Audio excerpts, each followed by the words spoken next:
Welcome. I'm Wynn Kane, President of the Lake Forest League of Women Voters, and I'm happy to see you all here. Co-sponsoring with the League is the Lake Forest High School and the school's Environmental Club and Environmental Commission.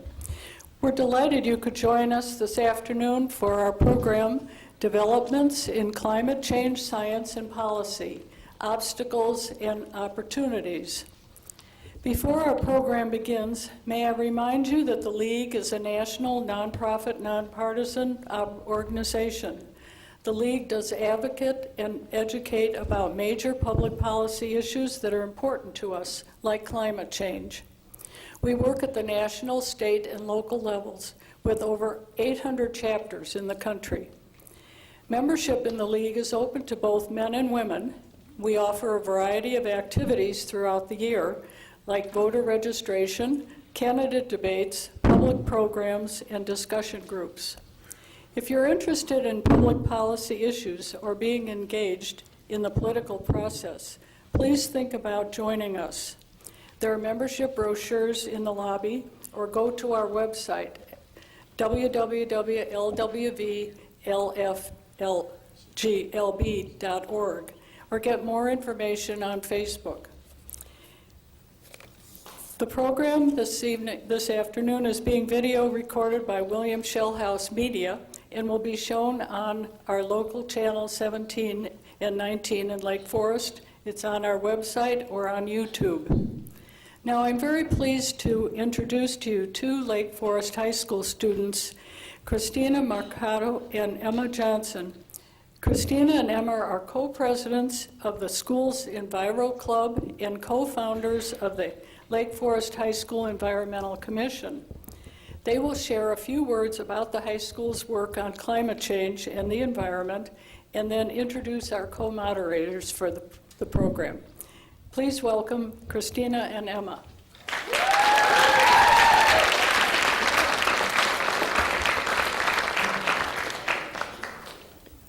Hi everyone. Thank you so much for coming to this co-sponsored event between Lake Forest High School and the League of Women's Voters of Lake Forest, Lake Bluff area. My name is Christina Machado. And I'm Emma Johnson. We're the co-presidents of LFHS's Enviro Club and co-founders of the LFHS Environmental Commission. Over the course of the past year, with Enviro Club, we raised money for a variety of different charities through selling student artwork, and we engaged in community activism at Evelyn Alexander Elementary School in North Chicago. And we work to educate our peers about living sustainably through Environmental Week activities.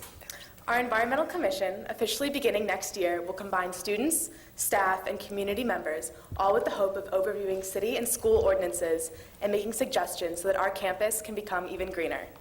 We are delighted to be a part of this environmental forum and expo. Climate change is a pressing issue in our world that is often swept aside, and we are honored to be able to bring it into the light within our community. Climate change is vital to discuss because this issue affects every person in every corner of the globe. Areas are at risk of being affected by sea level rise, increase in the severity of storms, and shifts in the thermocline causing temperature change. By first educating the public about climate change, we're able to inspire our community to act sustainably and slow down the rapid climate change that is occurring. Because this is such a global issue, our high school group is acting locally first in order to eventually reach out globally. Thank you all for being a part of that outreach. We would now like to introduce the co-moderators for this afternoon, Elizabeth Joy Guscott Mueller and David G. Mueller. Elizabeth Joy Guscott Mueller is co-vice president of Program of League of Women Voters in the Lake Forest and Lake Bluff area. She's also partner with Guscott Mueller Law, LLC, concentrating in business, real estate, and individual transactions and litigations, with offices in Lake Forest and Chicago. David Mueller is an environmental and real estate attorney and also a partner with Guscott Mueller Law, LLC. He serves as a member of the League of Women's Voters, Lake Forest, Lake Bluff Board of Directors, as well as a member of the Board of Directors for the League of Women's Voters, Lake Michigan Region. Without further ado, please enjoy the program. Thank you. Thank you.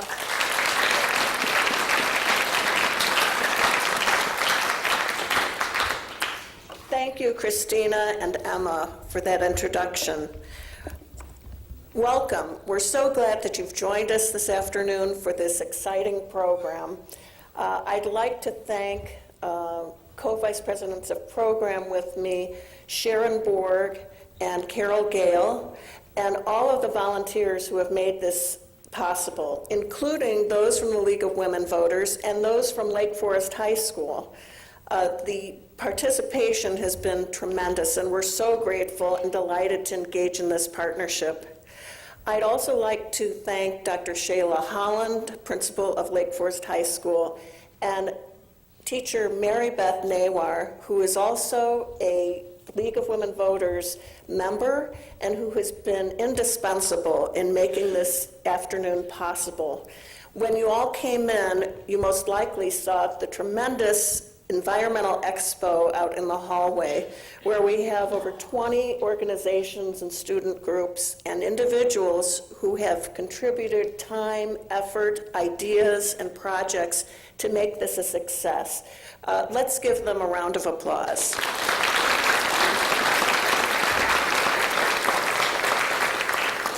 You can find all of the community groups on this flyer that was distributed when you came in that tells you about all of the folks who have been participating today. And we hope that you will get more information about these organizations and consider joining their efforts to make a difference with regard to reducing climate change and protecting our environment.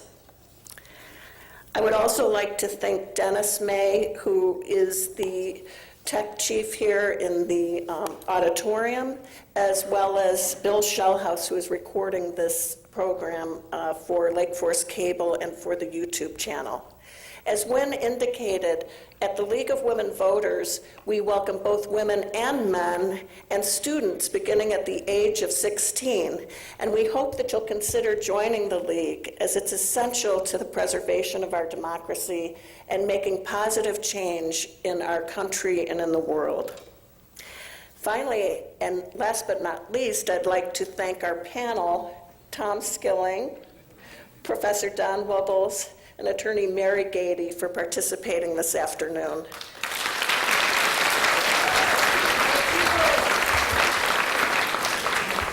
Many of you enjoyed a program that Tom and Mary participated about 6 days after the election in 2016, when we tried to figure out what was next for climate change in the incoming administration. And this afternoon, we're going to look at what developments have taken place in climate change science and policy since that time, and what the opportunities and obstacles are that we face at this time. I would say that regardless of the obstacles and opportunities that we learn about today, there is room for hope in this world as I look out into the sea of young faces that are represented by the high school students who are here today. So without further ado, let me begin with introducing our first speaker. Tom Skilling, WGN-TV chief meteorologist, appears weekdays on WGN Evening News from 5 to 7 p.m., WGN News at 9, and WGN News at 10. He celebrates his 40th anniversary with WGN in August 2018. Starting his successful career at the unheard of age of 14, Tom was hired by WKKD in Aurora, Illinois, while attending West Aurora High School. He joined WXLT-TV 3 years later while going to school during the day. So young people, take note. In 1970, Tom moved to Madison, Wisconsin to study meteorology and journalism at the University of Wisconsin in Madison while continuing to work in radio and television. Tom's first television job was at the age of 18 in Aurora, Illinois at WLX-TV Channel 60, and then on to an ABC affiliate and WTSO radio in Madison before going to work for WITI-TV in Milwaukee from 1975 to 1978, where he was rated the city's #1 meteorologist. Tom joined WGN-TV on August 30th, 1978, and since then, he has established himself as a respected meteorologist, both locally and nationally, known for his in-depth reports, enthusiasm, and use of state-of-the-art technology. For over 30 years, Tom was chief meteorologist on WGN Midday News as well as later newscasts. He has been awarded 3 honorary degrees from Lewis University, St. Mary's at Minnesota, and Aurora University. In 2004, Tom helped coordinate the Tribune Weather Center, which combines the meteorology resources and expertise of WGN-TV, CLTV, and Chicago Tribune in one location. And since 1977, Tom has been a driving force behind the Tribune's weather page. Another element of the column is Ask Tom Why, which you probably have seen when you've been watching WGN, in which Tom takes viewers' questions and answers the why behind the weather. Tom and the Weather Center started providing weather reports to WGN Radio, and he has also received an immense response for his weather blog. Over the past 38 years, Tom has also hosted a tornado and severe storm seminar at Fermilab. As host of the event, Tom welcomed the who's who in severe weather research and forecast community, including famed University of Chicago tornado researcher, Dr. Ted Fujita. The Fermilab programs have been attended by thousands over the years and have been streamed to even larger audiences online. This year, Tom continues to speak at numerous events throughout the Chicagoland area discussing climate change.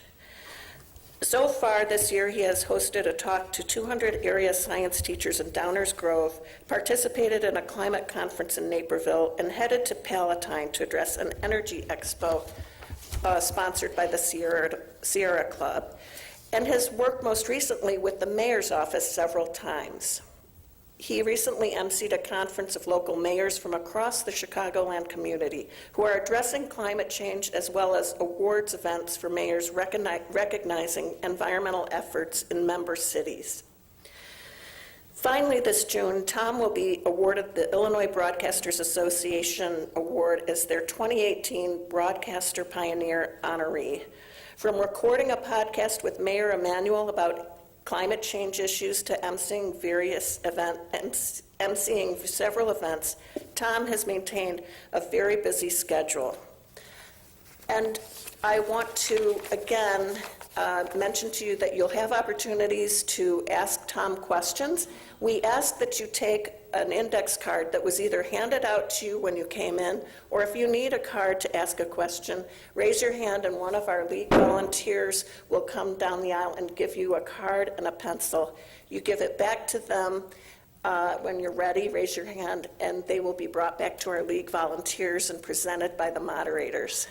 And so I want you to join me in welcoming our very special speaker, Tom Skilling.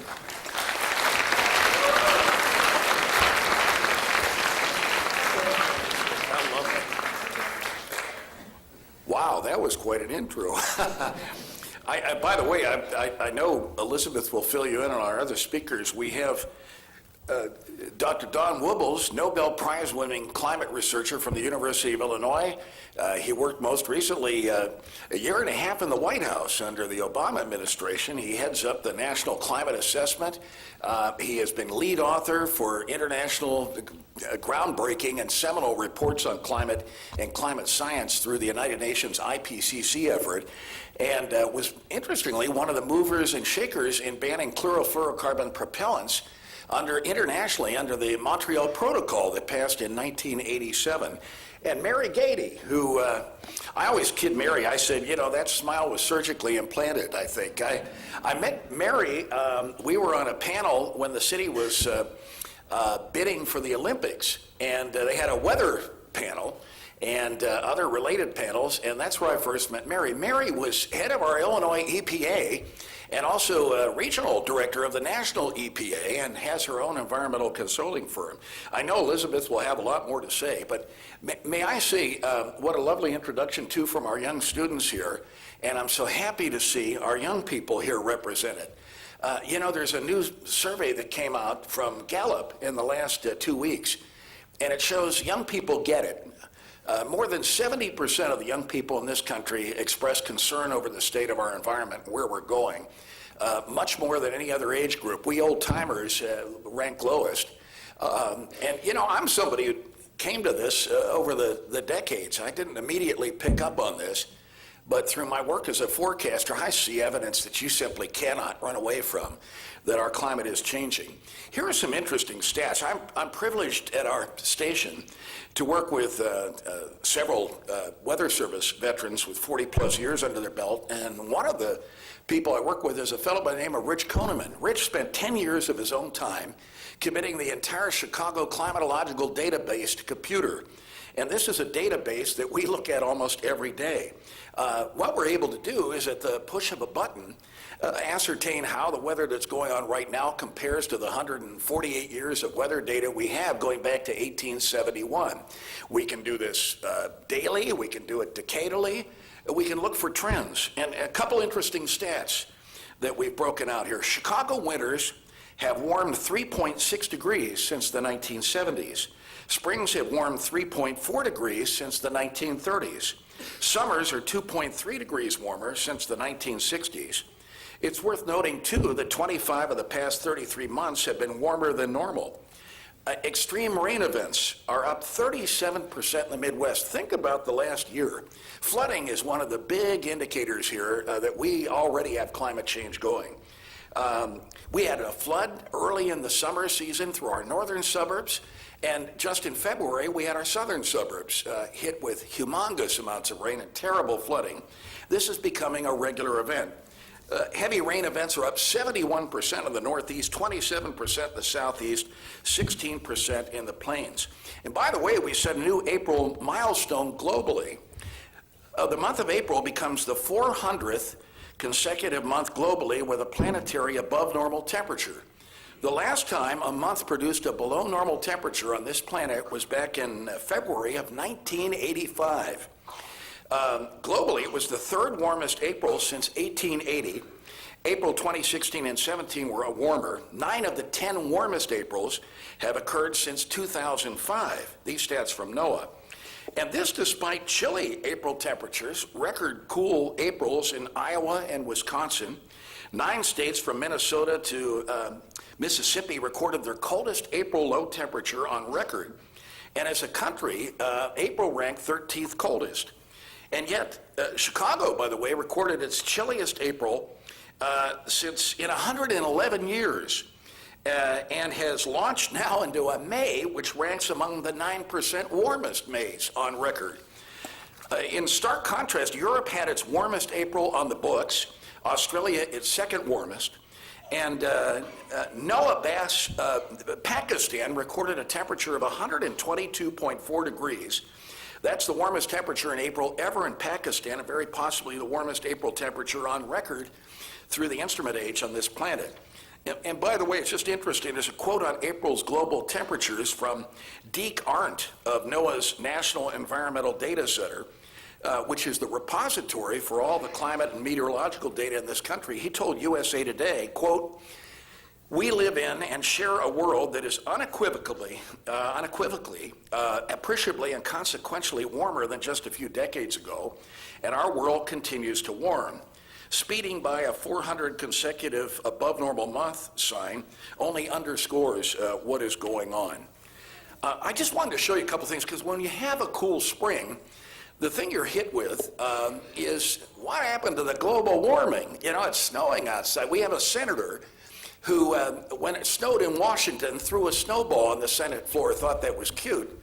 And as if it's not supposed to snow on a global warming planet. We'll talk more about that. The fact is it does snow, and it does get cold. It just happens over less area and less frequently. And that's exactly what's going on. But I just wanted to show you, let me see here, advancing this thing.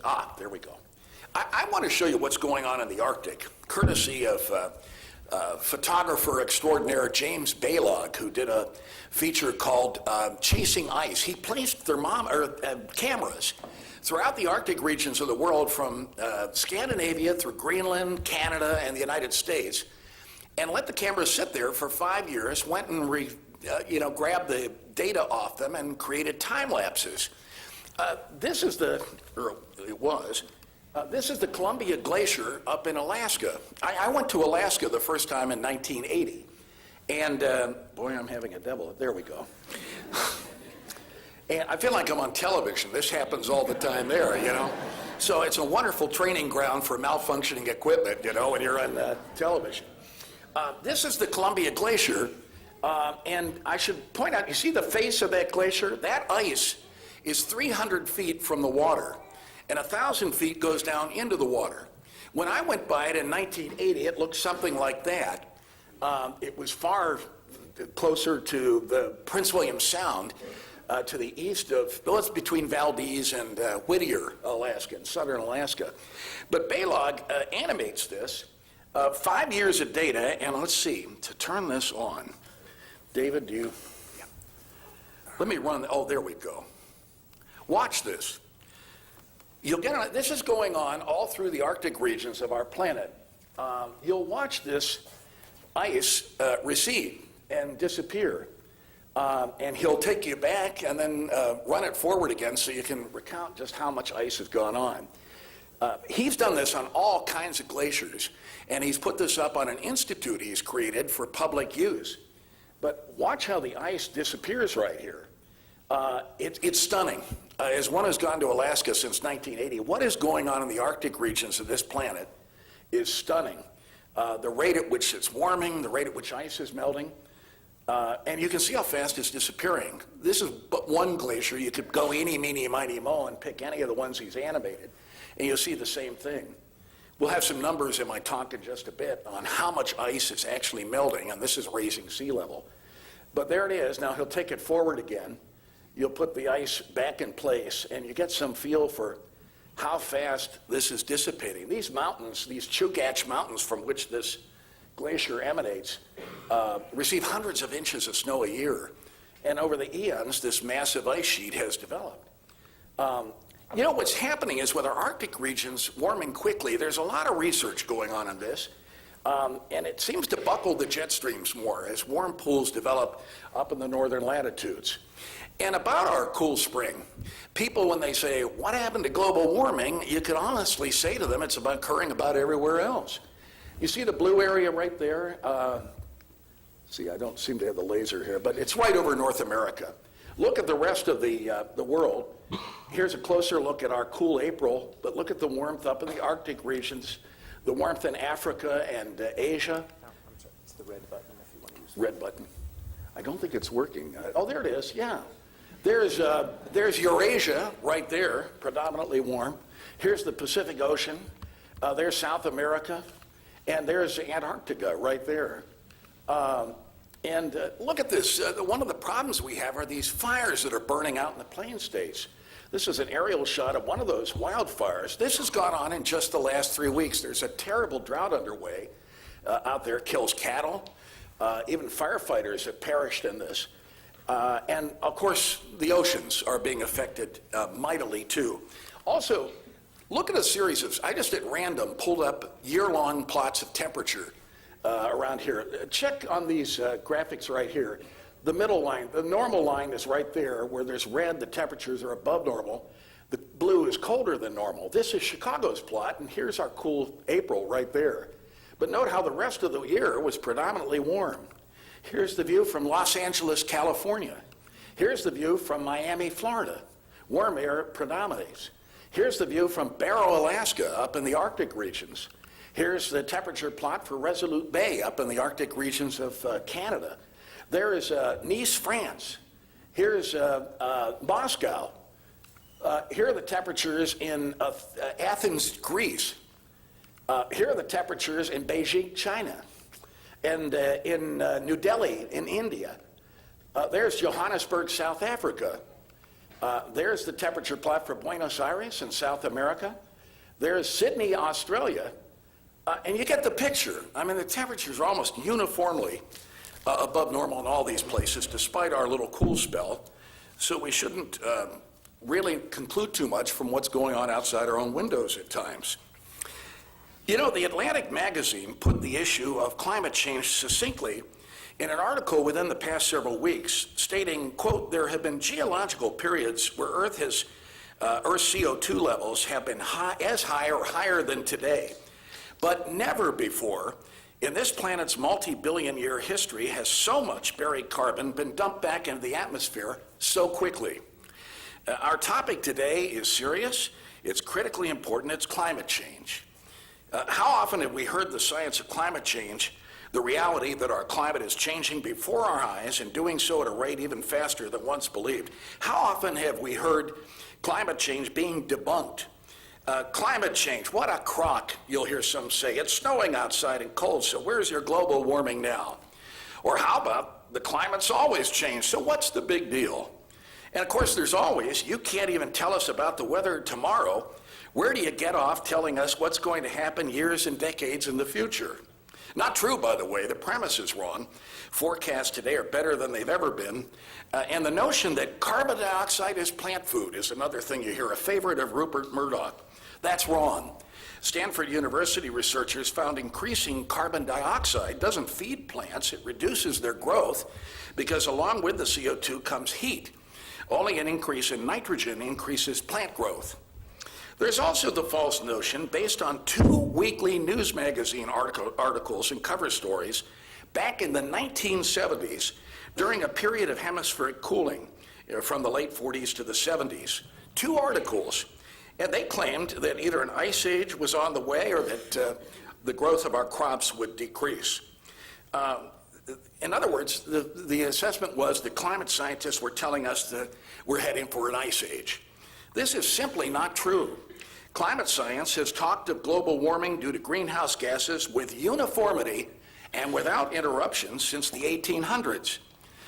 Now, powerful forces put these myths into play and keep them going. Misinformation abounds, a lot of it on social media. Misinformation was spread on the issue of cigarette smoking decades ago, claiming there was no medical risk. Well, it's happening now on the issue of climate change. Climate change has real safety implications. It impacts our economy, our air quality, our health, the health of our oceans, the world's water and food supplies, the spread of disease, whether buildings are built to withstand storms and sea level rise, the form of energy that we'll use to survive. Lots of balls in the air with the subject of climate change. Now, government has a role in so vast a subject. Government can take on tasks that individuals can't.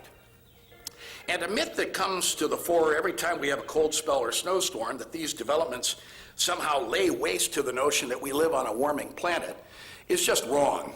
Cold and snow happen in periods of planetary warming. They just happen less frequently and over less area. In fact, snowstorms can actually produce more snow when they occur in a warming atmosphere because there's more moisture available to the storms producing the snow.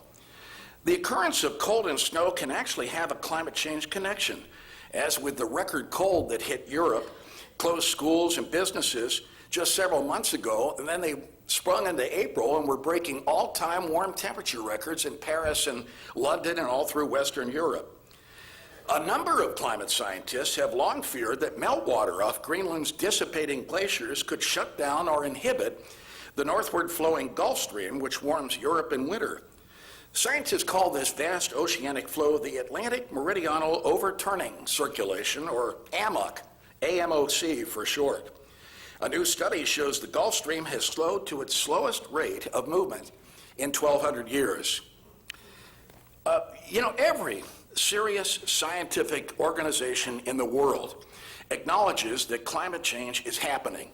So, by the way, does the Pentagon, which ought to know. The Pentagon has millions of acres of bases under its control globally and says half of them are threatened by sea level rise. The Pentagon also worries profoundly about the destabilizing impact of reduced water and food availability and the mass migrations which these could initiate. We've had a front row seat to such a debacle in recent years. A crippling record 6-year drought in Syria, the worst in the region's history with climate change's fingerprints all over it, sent 1.5 million Syrian farmers into the country's cities. A destabilizing development which was one of the myriad factors which laid the groundwork for the Syrian war, which began in 2011, and for the destabilizing mass migration to surrounding countries and into Europe. It's predicted that more than 25% of the world's population will live in a state of drought, If global temperatures, and that's by the end of the century, if global temperatures increase 2 degrees Celsius, a mark which seems increasingly likely to be exceeded. And the tentacles of climate change don't just involve our atmosphere. Our oceans are undergoing cataclysmic changes. They're growing warmer.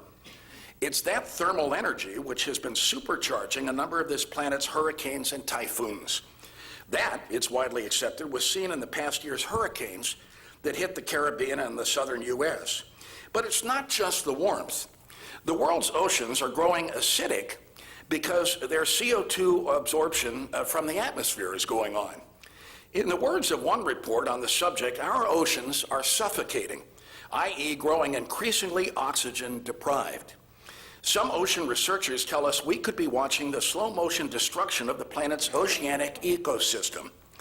This planet's oceans have undergone a stunning 30% increase in acidity since the beginning of the Industrial Revolution 150 years ago, and a fourfold increase in what are being called low oxygen zones.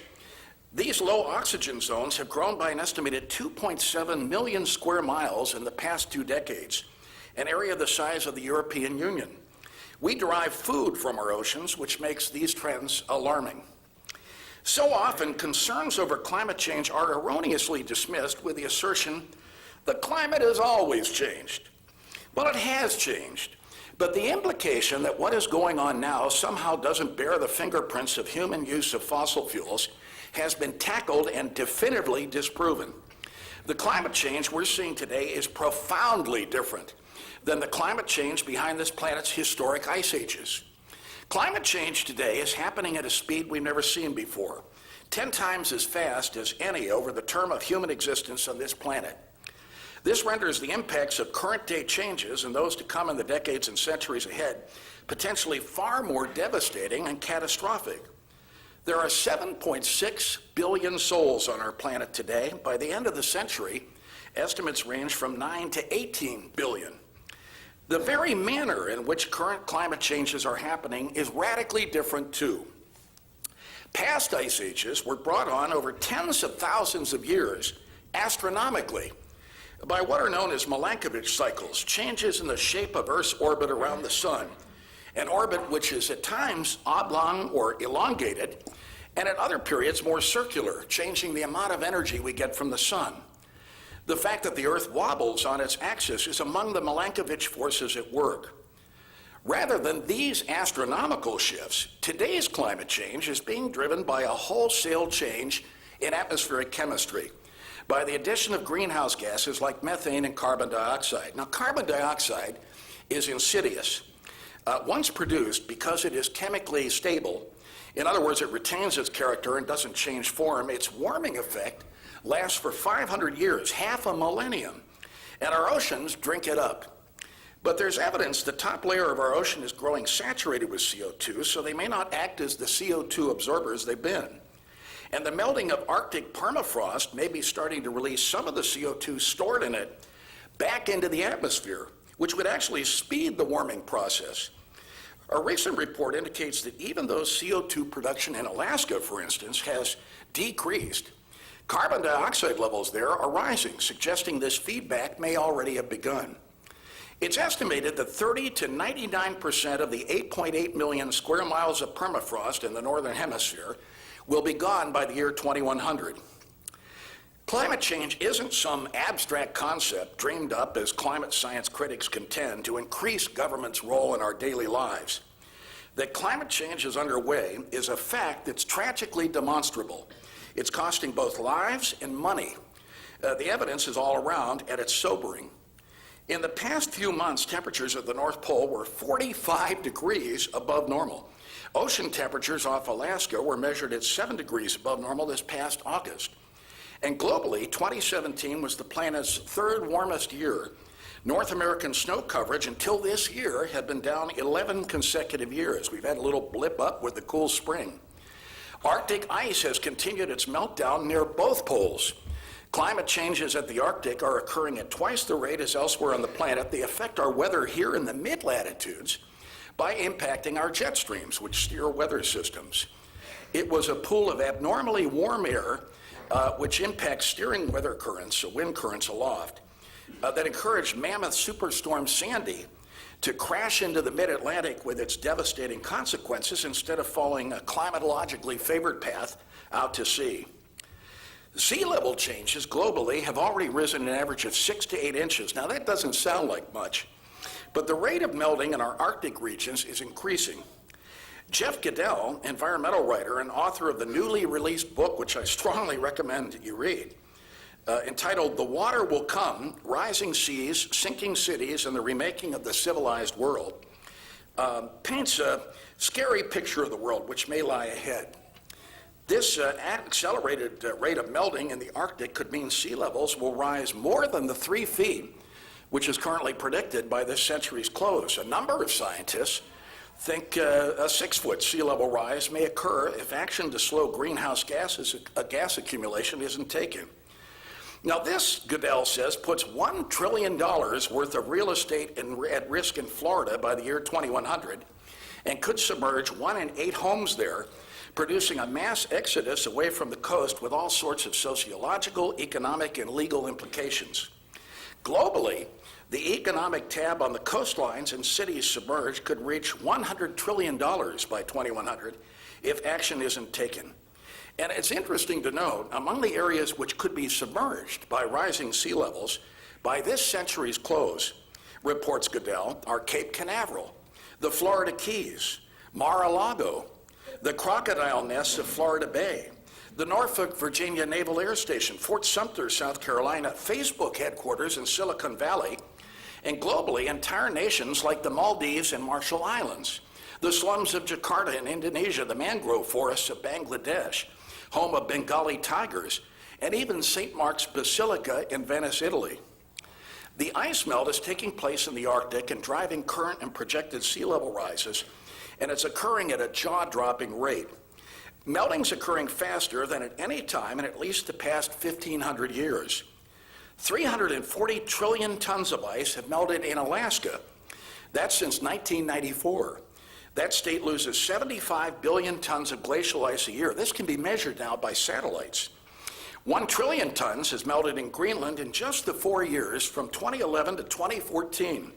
That's enough to submerge the entire United States interstate system under 63 feet of water 58 times over. Antarctica loses an estimated 90 billion tons of ice annually.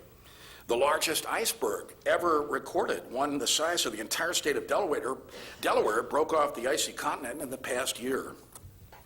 Scientists, once hesitant to attribute climate change as contributing to individual extreme weather events, are now able to point to specific disasters and draw clear connections about climate change's role.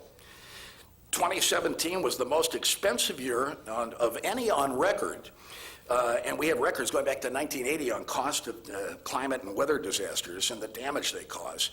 We had 16 $1 billion plus weather and climate disasters in 2017. That amounted to a tab of $318 billion, 1/3 of $1 trillion, according to NOAA, the National Oceanic and Atmospheric Administration. NOAA has cataloged 219 billion-dollar-plus disasters since 1980, which collectively amount to a staggering $1.5 million, and the actual tally is far higher because it doesn't include smaller disasters. Final figures for Hurricanes Irma and Maria aren't even in yet, but those alone may have killed more than 1,000 people while producing $265 billion in economic losses. Maria, as we all know, wiped out Puerto Rico's entire electrical system, producing the longest electrical blackout anywhere in U.S. history. Hurricane Harvey's 4 feet of rain in Houston, and in places more than 60 inches in eastern Texas, came to 34 trillion gallons of water in Houston. Never before over this country's 120-plus year instrument record has a tropical cyclone unloaded that quantity of rain on an American city. Meantime, at the other end of the spectrum, 9.5 million acres burned in raging wildfires across the West. Each of us saw the video and heard the heart-wrenching accounts of lost homes.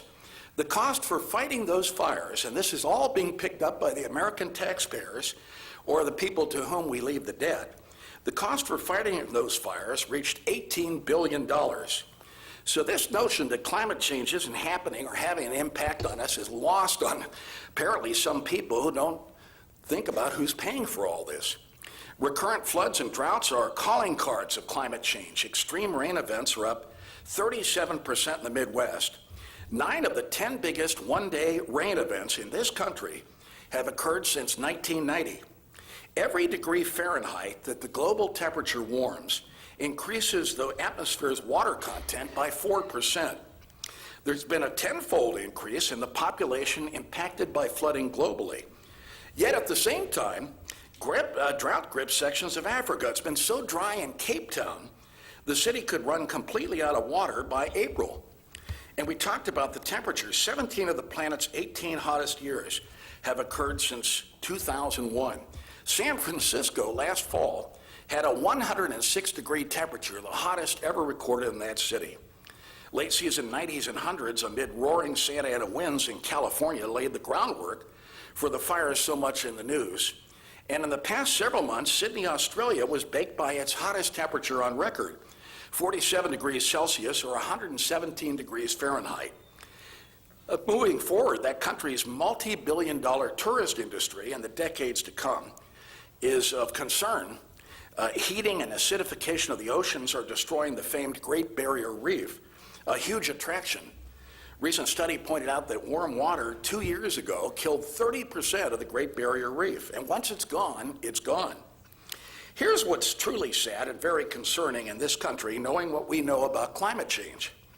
While the current administration rolls back environmental regulations, debunks climate science, pulls out of the Paris Accord, and devotes time to scrubbing sites like the EPA's of climate change references or data, and puts its thumb on the scale in favor of fossil fuels, it has also ended 14 consecutive years in which our country's presidents have promoted solar energy. Solar jobs declined for the first time in 7 years in 2017. Polls in 2016 indicated 90% of the American public felt solar energy was the way to go. There's no indication that level of support has changed. Measurement of solar job growth started in 2010, and from 2010 to 2016, solar jobs nearly tripled from 93,000 to more than 260,000. In 2016, solar jobs grew 17 times faster than the overall U.S. economy. By the end of 2016, there were more workers in solar jobs than in the coal industry. Of the 13% growth in the energy sector last year, 133,000 of them, that's 44% of the new energy sector jobs, occurred in the wind, solar, and energy efficiency sector. So this notion that banning fossil fuels is a job killer is just dead wrong. Solar jobs fell last year for the first time. Now, it's a matter of necessity in China, where air quality is truly horrendous and environmental issues are health-threatening. Some observers believe there's actually the potential for civil unrest in China, an authoritarian country, if environmental issues aren't resolved soon. China produces more CO2 today than the United States and the European Union combined. But it shouldn't be lost on us that China is also giving priority to environmental issues. It just has to. These issues have been included in the last 12 of the country's 5-year plans. Hong Kong-based climate and environmental researcher Dr. Xuan Zhu recently told Forbes magazine, quote, "Climate mitigation is heavily innovation-intensive, demanding countless new technologies and rapid industrial learning and upgrading of energy efficiency, renewable energy, smart grid, and transportation, and so on." China already produces 3/4 of the world's solar photovoltaic chips. It's setting up the largest carbon trading system in the world, and it's at the forefront in electric cars and is seeking to become a leader in that arena by the year 2030. It also has, as do the French, a major wind turbine effort. So it seems evident that we in the United States should be the leaders in these new energy technologies. There's groundbreaking work going on in this country, including at Argonne National Laboratories, where they're doing incredible work on using solar energy. Green energy creates jobs. There are more people working in clean energy jobs in this country than in fossil fuel jobs. And there should be a full-throated effort to acknowledge that this is the way to go, rather than boosting, for instance, the dying coal industry. So some thoughts there on climate change. I'll just show you a couple of things. We have some amazing tools these days for monitoring the atmosphere. That's a scene out of Houston and the Galveston area during Hurricane Harvey. The flooding was horrendous. There's another downtown Houston scene. Here's a causeway, an interstate, and an off-ramp in Harvey. There's the rain that fell in Hurricane Harvey. There's never been anything like that. An atmosphere that's been warmed through greenhouse gases holds more water vapor, and we're getting bigger rain yields from storms. That rain from Harvey went on up into the Ohio Valley and populated many areas. Meantime, this was Hurricane Maria approaching Puerto Rico. This was one of the last images out of the Doppler radar at San Juan because Maria obliterated it. There's some of the damage that was done. And there's the rainfall. The little green area has had over 36 inches of rain. See why we're worried about Miami? Look at that. Put a 6-foot sea level rise on that, and guess what's going to happen? Here's a pumping station they have in Miami. They had to install it because they have what they call king floods now. These sea level rise has become so pervasive that even without a storm, they have to pump water out of neighborhoods because it comes in at times of astronomical high tides. And that's what it looks like right there. You know, the irony is in this book, these multi-billion-dollar companies, development companies that are building more high-rise condos, often have to carry on the construction during king flooding. So in other words, they're building new buildings in areas that are already going underwater and flooding, and sea level is going nowhere but up. Here's how much Florida may be submerged in 2100 under various scenarios. But the one on the right shows what happens if nothing's done. And look at that. They're actually seriously proposing building a wall around New York City, Manhattan Island. Whether that would work or not, who knows? And here's what's interesting. Note in the blue plot the number of tropical cyclones. The red plot shows the rain they're yielding. So you'll note that the actual rainfall being yielded by tropical storms and hurricanes and typhoons is rising because of the warmer environment. Here are the billion-dollar disasters last year. And here's the trend in this. Don is going to talk more about this later on, but the graph starts on the left in 1980, and you can see the number of billion-dollar weather disasters increasing. Here's the increasing frequency of flooding downpours.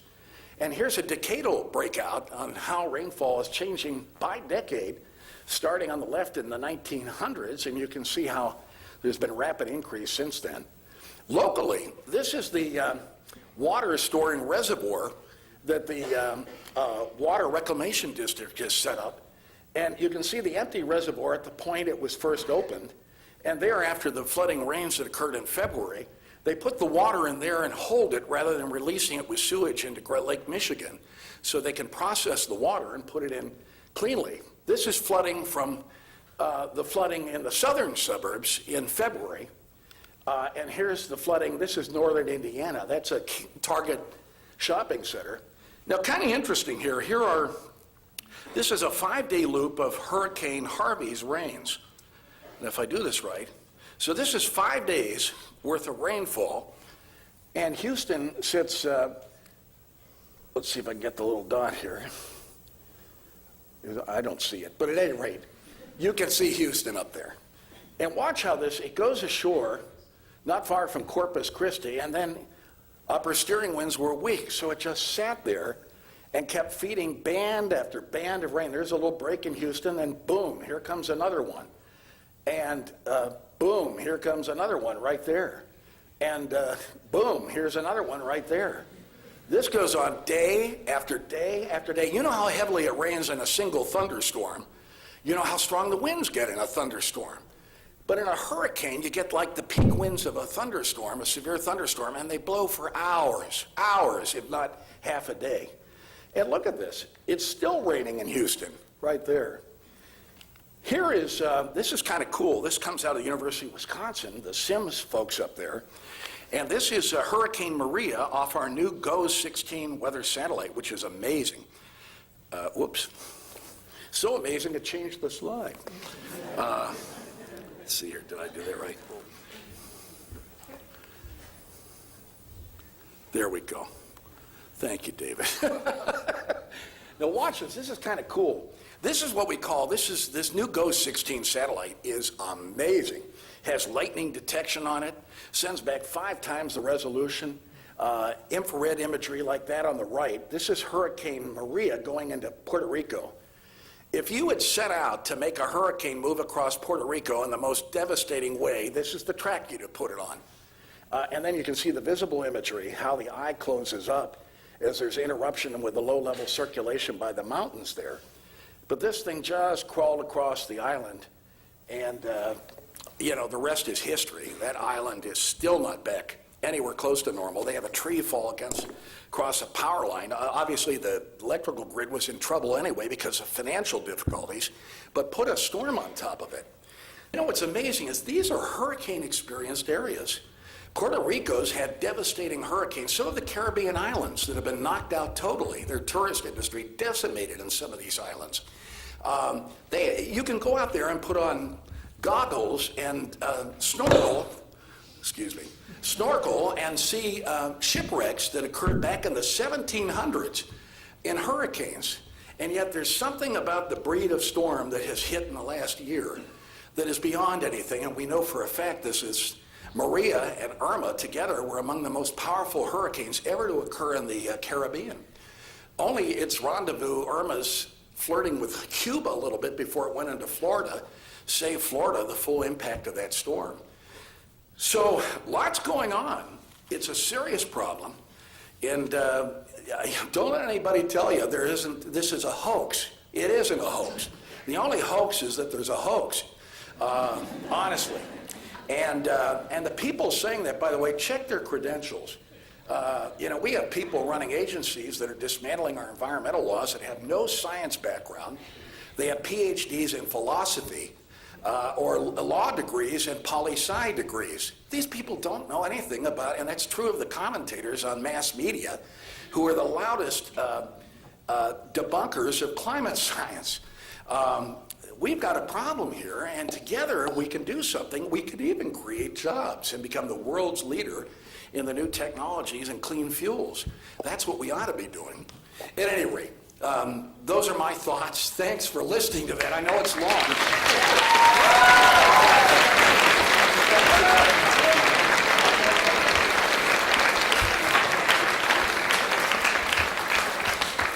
Tom, thank you very much for that wonderful presentation. So Tom has given you the perspective from his perspective as a meteorologist, and as you can tell, he is very passionate about this topic, and we're grateful that he has come here today. Tom has also presented numerous times with our next highly distinguished speaker. Donald J. Wubbles is the Harry E. Priebe Professor of Atmospheric Science at the University of Illinois, where he has been since 1994. He is also a presidential fellow at the University of Illinois with the aim of helping the university system develop new initiatives in urban sustainability. From 2015 to early 2017, Dr. Wubbles was Assistant Director with the Office of Science and Technology at the Executive Office of the President of the United States in Washington, D.C., who was President Barack Obama at that time.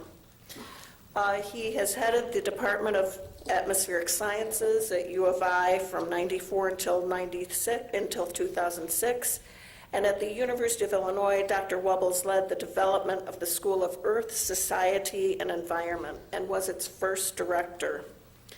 He also, while at the University of Illinois, has led the development of 2 highly successful undergraduate programs, one in atmospheric sciences and the other an interdisciplinary major in earth science, earth, society, and environmental sustainability, which may be of particular interest to those students here who study environmental issues at the high school and are thinking of considering it as a career, which we've heard from many of them prior to the program today. As director, Dr. Wubbles was responsible for the oversight and development of educational research programs across the University of Illinois relating to environment, as its first director of the Environmental Council. Dr. Wubbels is an expert in atmospheric sciences and chemistry, with over 500 publications relating to the Earth's climate, air quality, and the stratospheric ozone layer.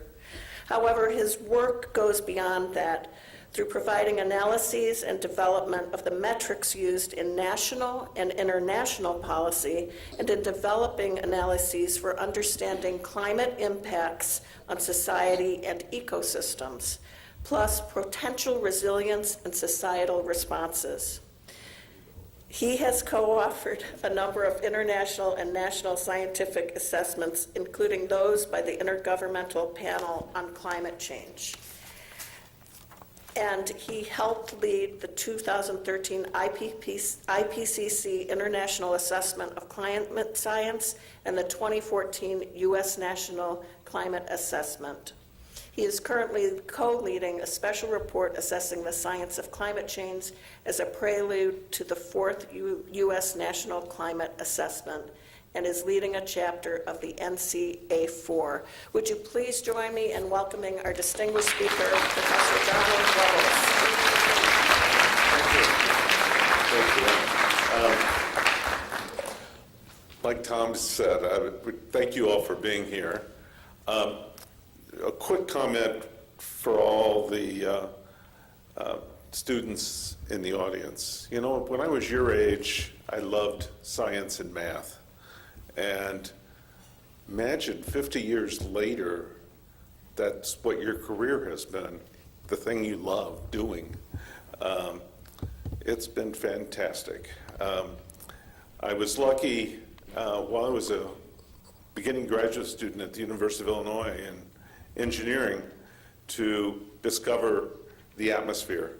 And I almost changed my career on the spot and said, wow, this is just so cool, because I get to use all the physics and chemistry and the math that I learned in engineering and in other courses, plus social science and other aspects to really look at the atmosphere and how it's affecting, how humans are affecting it and how it's affecting humans. It's been really pretty cool. So, what I'm going to do today is talk to you about what's called the Climate Science Special Report. This is the first volume of the fourth National Climate Assessment. We just published this in November of 2017. I went through very extensive review and multiple views by the government, government agencies, by the National Academy of Sciences, a public review, and was finally signed off by the Trump administration so it could be published in November. And what this is the cover of the executive summary. I have brought a few copies with me, not very many, but so if you don't get one and you want one, just send me an email and I'll make sure it's sent to you with your address, of course. And what this shows is a atmospheric river colliding into, so it's a very concentrated amount of moisture in the atmosphere off the coast of the Pacific, colliding into California and ended the drought temporarily in California a couple years ago. And these events we project are likely to become more intense and perhaps more numerous. But at the same time, drought is likely to become even more intense in the southwest as well. So it's going to be an interesting interplay between periods of heavy drought and strong flooding at the same time. And that's part of the message here. It's not just the increase in temperature, it's the changes in extreme weather that really matter with the concerns about climate change. And that's why scientists call it climate change and not global warming like the media likes to do. So that report, the full 475 pages, the executive summary is about 25, 30 pages, but the full 475 pages are available at science2017.globalchange.gov. It's only published on the internet. We're currently finishing the second volume, which looks at the impacts of climate change on the American people. The first volume was probably the most extensive assessment of the state of the science with a focus on the United States. And then the second volume looks at the impacts and what that means to policy questions, and it's in the process of currently going through its final review by the government agencies before going to the White House for its final approval, where our plan is to publish it in December of this year. So what does the first volume tell us, which is the one that's out? Our climate is changing. It's not sometime in the future. It's happening right now. We've already seen very significant changes, and we're going to see much larger changes in the coming decades. It's happening extremely rapidly, about 10 times more rapidly than nature tends to change the climate system. So you can say, oh, well, climate's changed in the past. Yes, but that tends to occur over very slow time periods. And ecosystems were able to adapt to that. And what humans were around when we had past changes in climate, which were very few compared to now. Very few people existed then. That we just have not seen anything quite like this. And that's part of the problem with this very, very rapid changes. But it's not just temperature change. It's that severe weather is becoming more intense, leading to many issues. Tom talked a little bit about that. I'm going to mention a few more things as we go through this. Sea levels are rising as a result, partially because of the increasing temperature but in the atmosphere, but it's also the ocean's temperature is increasing, and that's accounting for a lot of the increase in sea level rise as well, because as water warms, it increases its volume. You can even see that in a cup. If you heat a cup of hot water and look at the volume level, you can even see it in a small cup, that the volume will change. It's kind of amazing. Where are these things happening? They're largely happening, almost entirely happening, because of human activities and associated pollution, namely the burning of fossil fuels, land use change by humanity, that have both led to increases in the amount of carbon dioxide in the atmosphere, the amount of methane, the amount of nitrous oxide, and some other gases and particles in the atmosphere. And the climate will continue to change over the coming decades. We're likely to see a significant change over this century no matter what we do, but we can have a huge impact on just what is emitted over the coming decades. And that's where you all come in, that we can slow this down greatly and lead to a lot less issues that will be associated with changes. Well, it's not just the temperature above us. It's not just land surface air temperature. It's also sea surface temperature. It's the temperature in the troposphere, above, the altitudes above us. The stratosphere is actually cooling, which is exactly what we expect from an increase in carbon dioxide. The ocean heat content, all this extra energy in the atmosphere that results from this increase in carbon dioxide and methane and so forth should have resulted in even larger temperature change if it wasn't for the oceans absorbing a lot of that heat. In fact, over 90% of that heat, almost 95% of that heat, is being absorbed in the oceans. It's keeping us from warming at a rate faster than we might have otherwise. But on the other hand, it's leading to a significant warming of the ocean. As Tom mentioned, a warmer atmosphere should hold more water vapor, and it does. Specific humidity is increasing. These are all observations. In fact, what you find is that what we call climate change or global warming in the media is largely based on observations, measurements we make in the Earth system. Sometimes in the media you get the idea it's all based on some theoretical model. It's nonsense. Models help us look at projections for the future, but the actual changes occurring are all based on observations. Snow cover is decreasing. Arctic sea ice extent is decreasing. glacier mass balance, whether it be glaciers over the United States or other continents, or Greenland and Antarctica are all decreasing. Over 90%, well over 90% of the glaciers in the world are decreasing. The result is that we've seen an increase in temperature of about 1.8 degrees Fahrenheit over the globe over the last century plus, since about 1900. Now, 1.8 degrees Fahrenheit doesn't sound like much because you get that much variation, much more variation than that in a day, obviously, if you're sitting in a certain spot. But if you're averaging over the planet and over an extended period of time, climatic timescales, we normally talk about 30-year averages, then 1.8 degrees is pretty important, because if you looked at the last ice age, it was about 15 degrees Fahrenheit colder than current temperatures. And here we had hundreds of feet of ice over right where you're sitting. So that 1.8 degrees is a pretty sizable fraction already.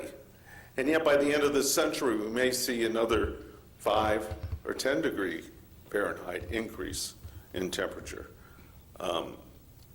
within potentially your lifetimes. This is going to be an ever more important issue, and that's why it's so important that we begin to really do something about it now. If you look at the last 5 decades, as the bottom graph shows, we've seen a significant increase in each decade. And if you looked at this current decade, after 2015, as we'll see in a second, these have been extremely warm years.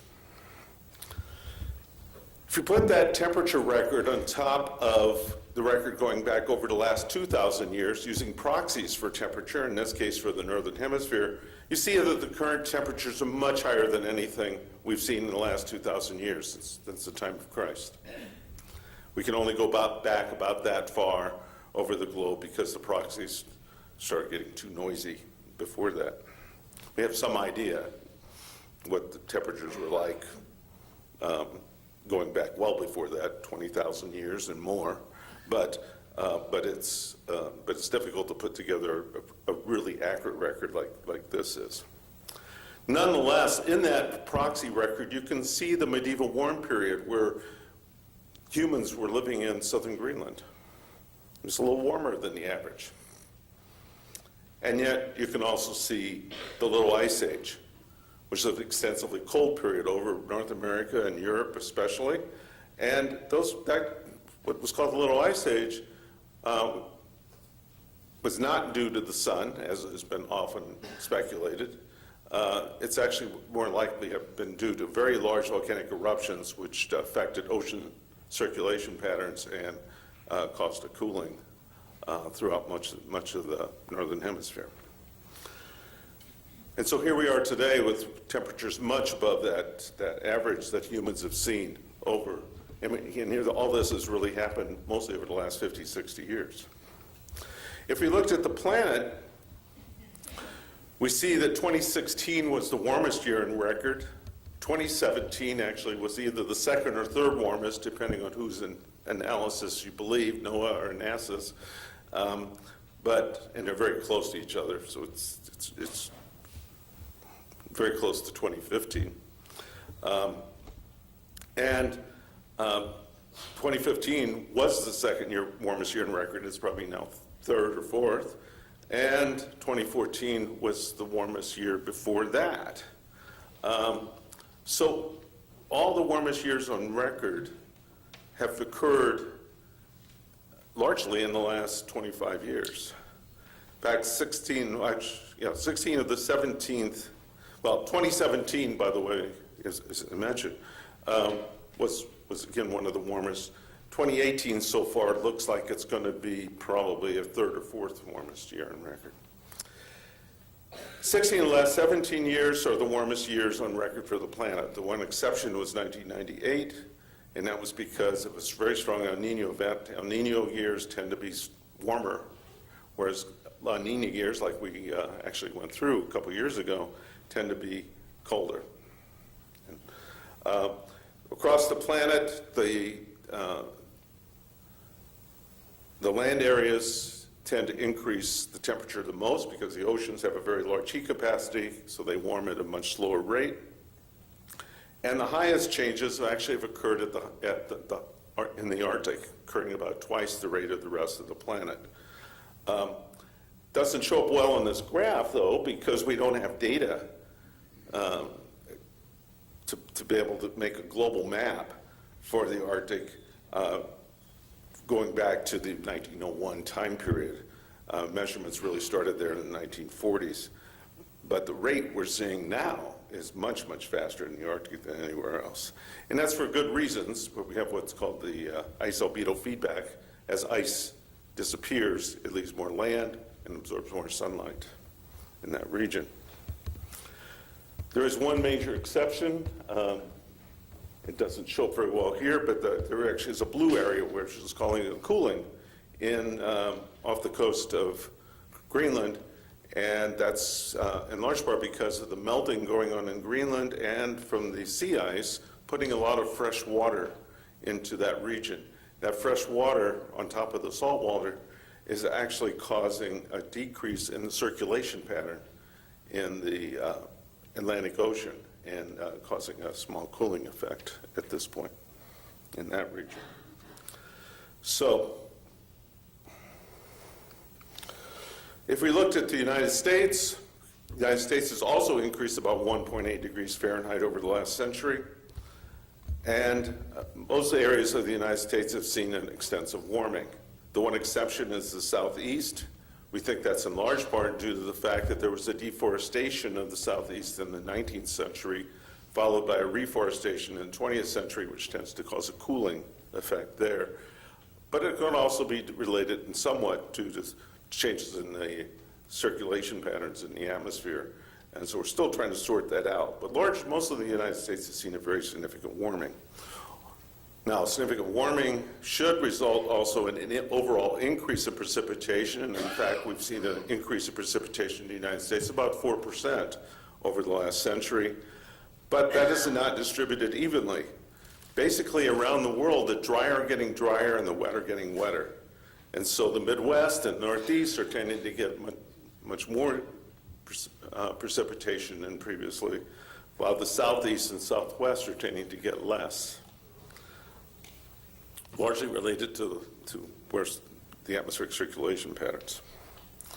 Now, I already mentioned this, but we're seeing very extensive trends in extreme weather and climate events. Basically, we can see that in many different ways. I'll mention a little bit more in a minute. Tom showed this graph, the billion-dollar events. Actually, if you include 2017, we've had $1.5 trillion impact just from billion-dollar events. It doesn't include anything below $1 billion in terms of infrastructure effects. It doesn't talk about lives either. But 1.5 trillion, whereas you consider there were like 2 events per year average in the first decade of when NOAA started doing this. And now we're seeing 15, 16 kind of per events almost every year now. Means that most of that $1.5 trillion is really related to the changes in climate. So if anyone tells you, oh, climate change doesn't have any impact on them, that's just not right.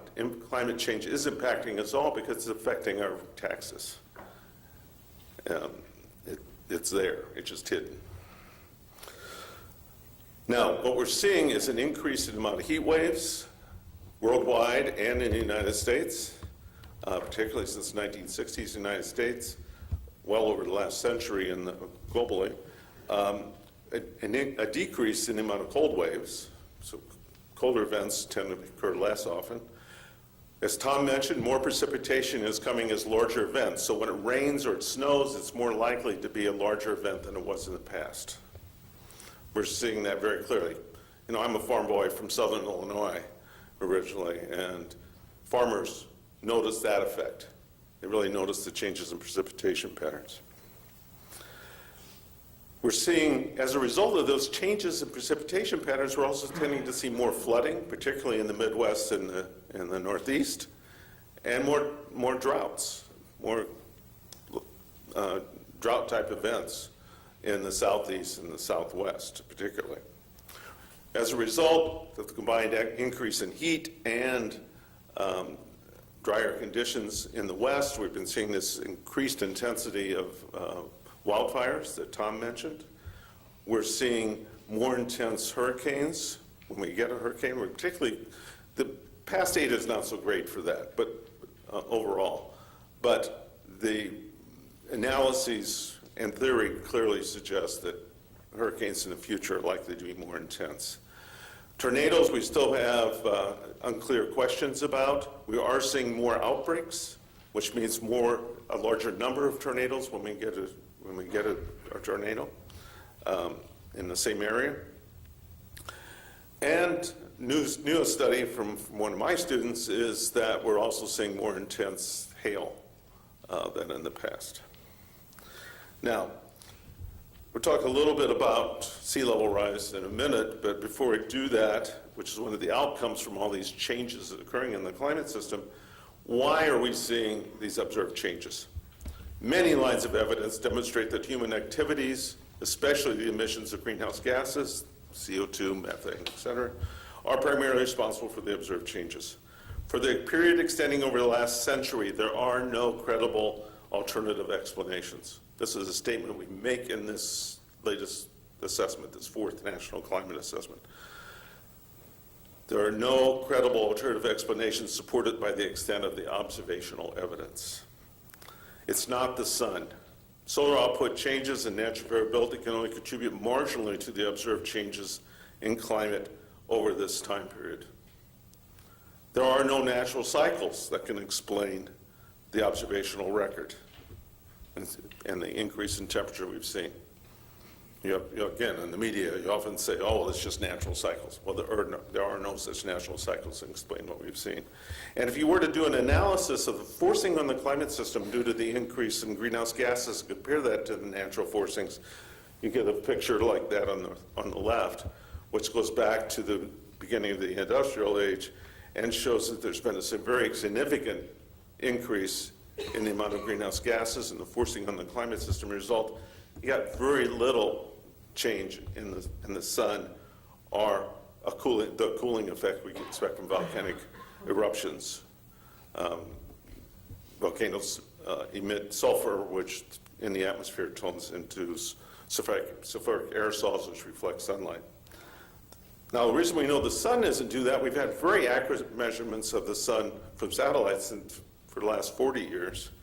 And before that, and we're able to use that data to actually help us verify models of the sun that allow us to go back much further. So we have a pretty good idea of what the sun has been doing for the last 2,000 years, and it really hasn't changed very much in terms of its output. Now, if we look at projections, we expect over the next 50 years, next 30-some years, mid-century, to see a 2 or 3 degree increase in temperature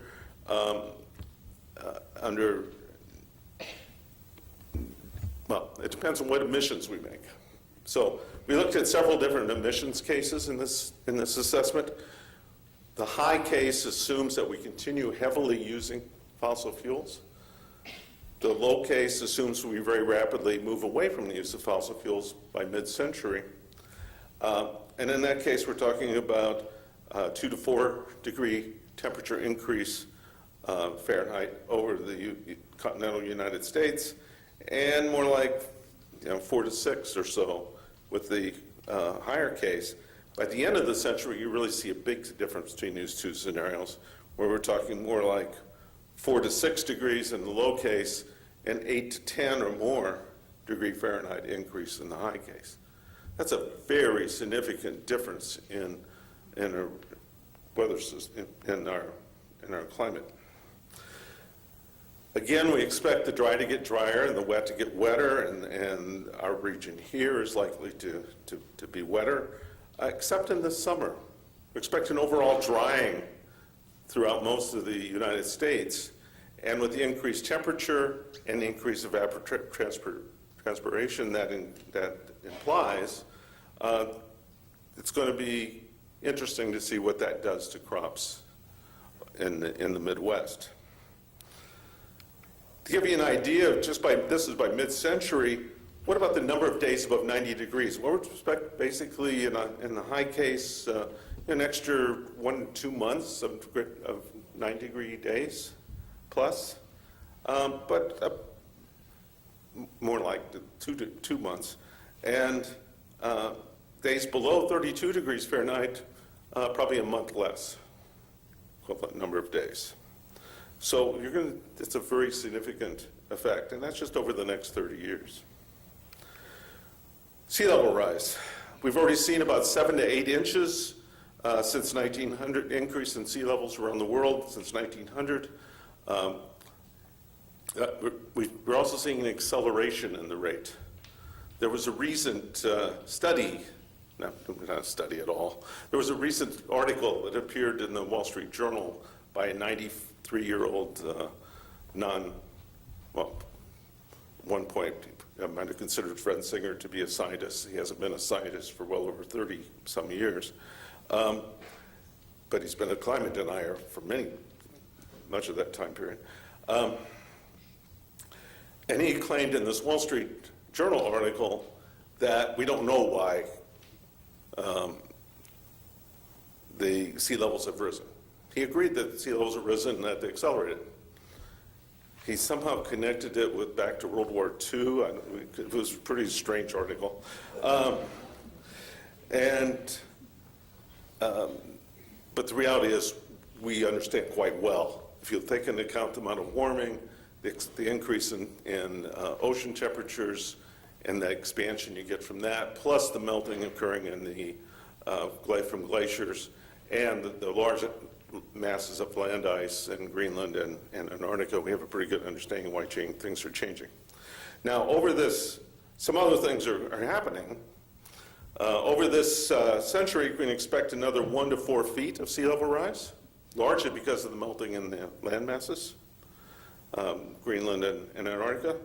But we can't for sure say it won't be as high as 8 feet. Tom mentioned 6 feet. 8 feet is our best number right now as the high end. The risk, it could be as high as that. We think it's going to be more in the 1 to 4 feet range.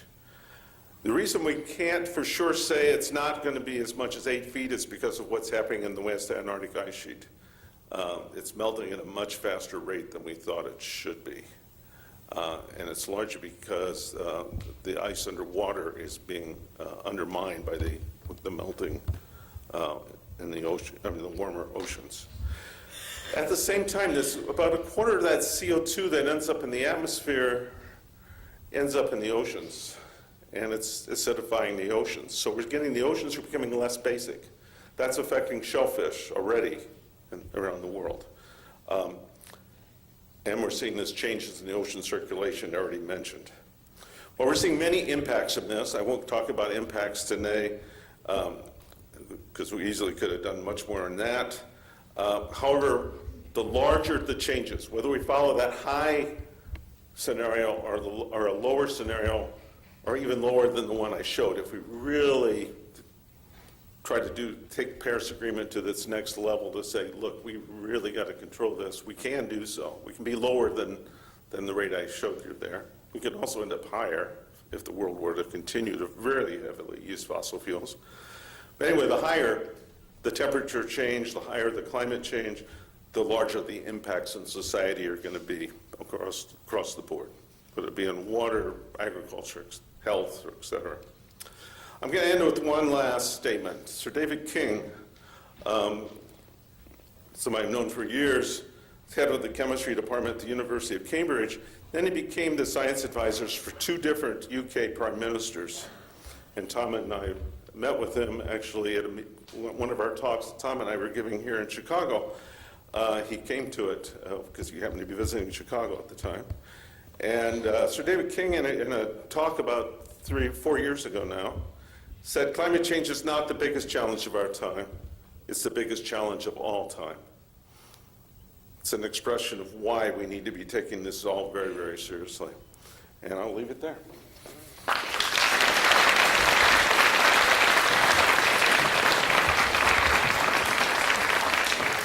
Thank you, Don, very much for that presentation. So informative and helpful.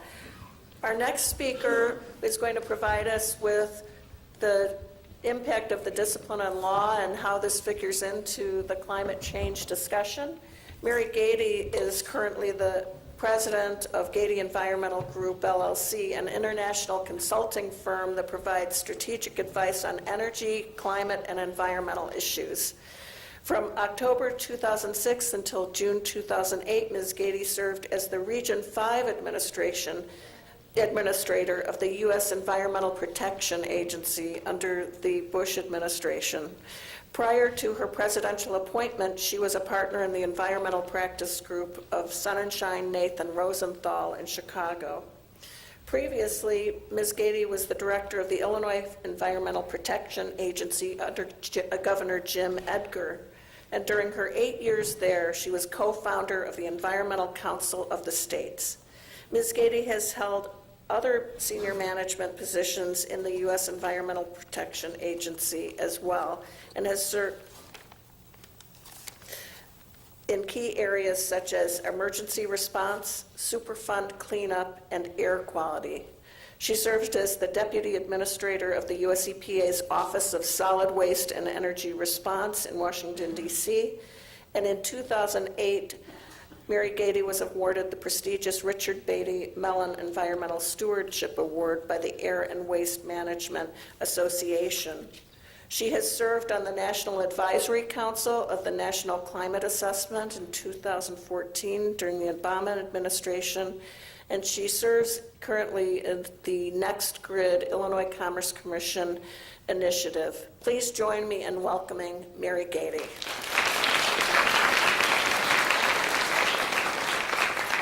Thank you, Elizabeth. You make me feel very old, but I would like to note just that, like Don, I got my start in the environmental protection area when I was in high school. And like Emma and Christina, who helped put together this event today, I helped with the first Earth Day in our high school. And one of the things we did, I lived in a small rural community, is there was a pile of trash, debris, next to the local railroad tracks. And so a group of us went out in the afternoon of the first Earth Day and cleaned that all up and sent it to the local landfill. Went home and felt really good about it, or I did at least, until 15 years later when I'm sitting in Washington as the deputy for the National Superfund and Hazardous Waste Program, looking at a list of sites that are going to be listed on the Superfund list, meaning that they're going to get a lot of attention, they're going to get cleaned up, and the people who are responsible are liable for millions of dollars. At which point I went, uh-oh, no good deed goes unpunished. At which point I thought maybe I should move to some place where people don't know I helped clean up that one site by the railroad.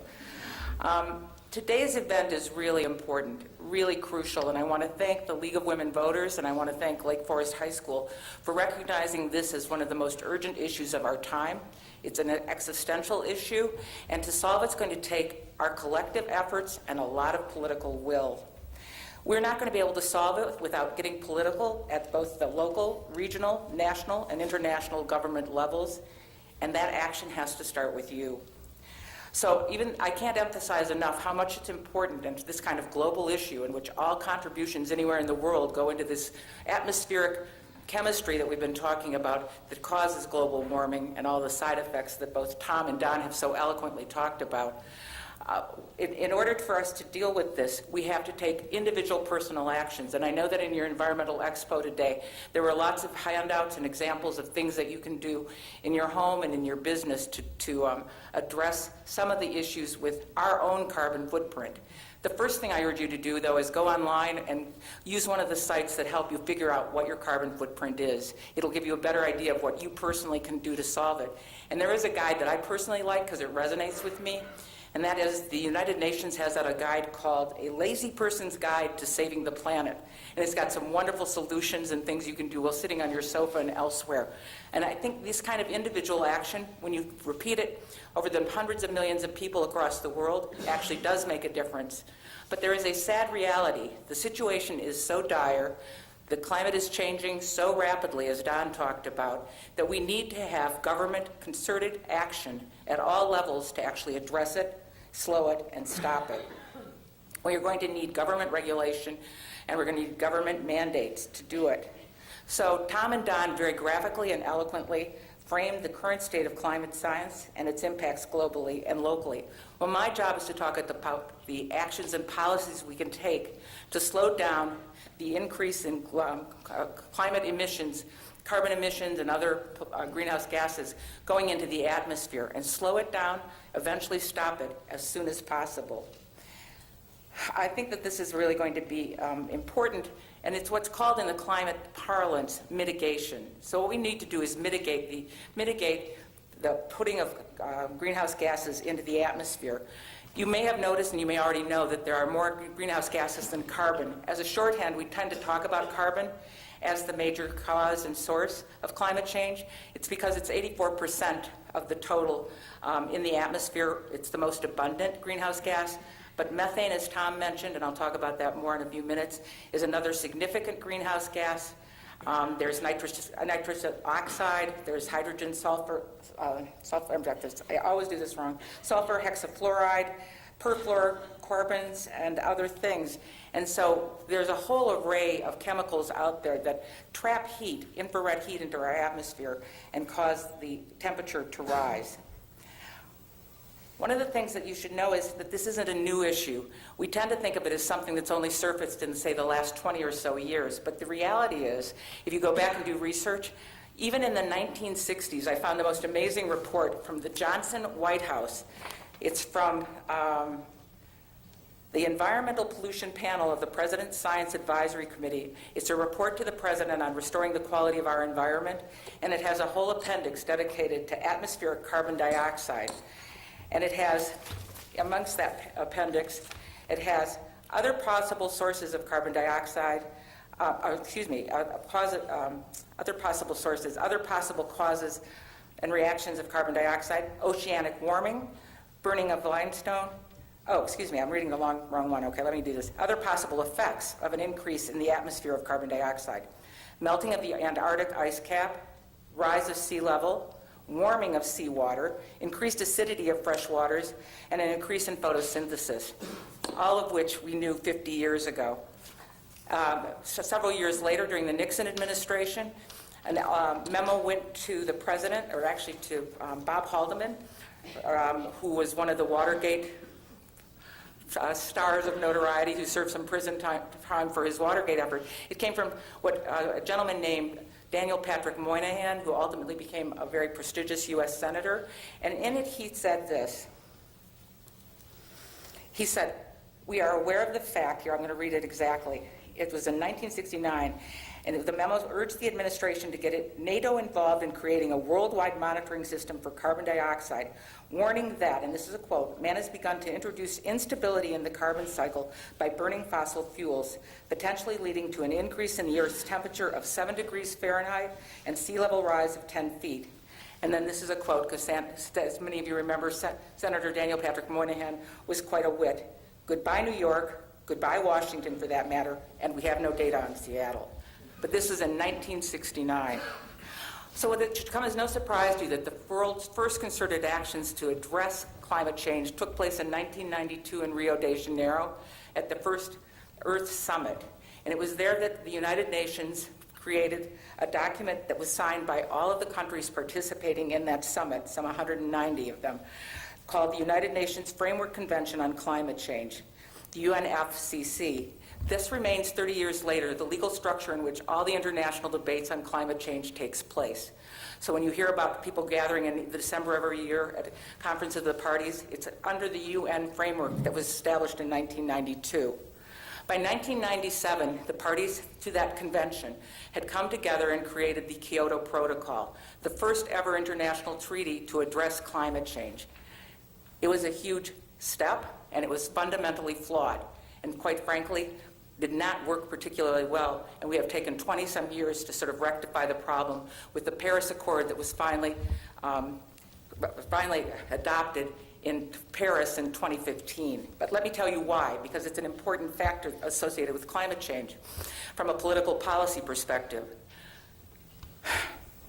Because of the long persistence and residence time of these pollutants in the atmosphere, a lot of the global warming has been caused by countries like the United States or the European Union, who were adding these, burning fossil fuels as we did our whole industrial development and growth from 1850 on.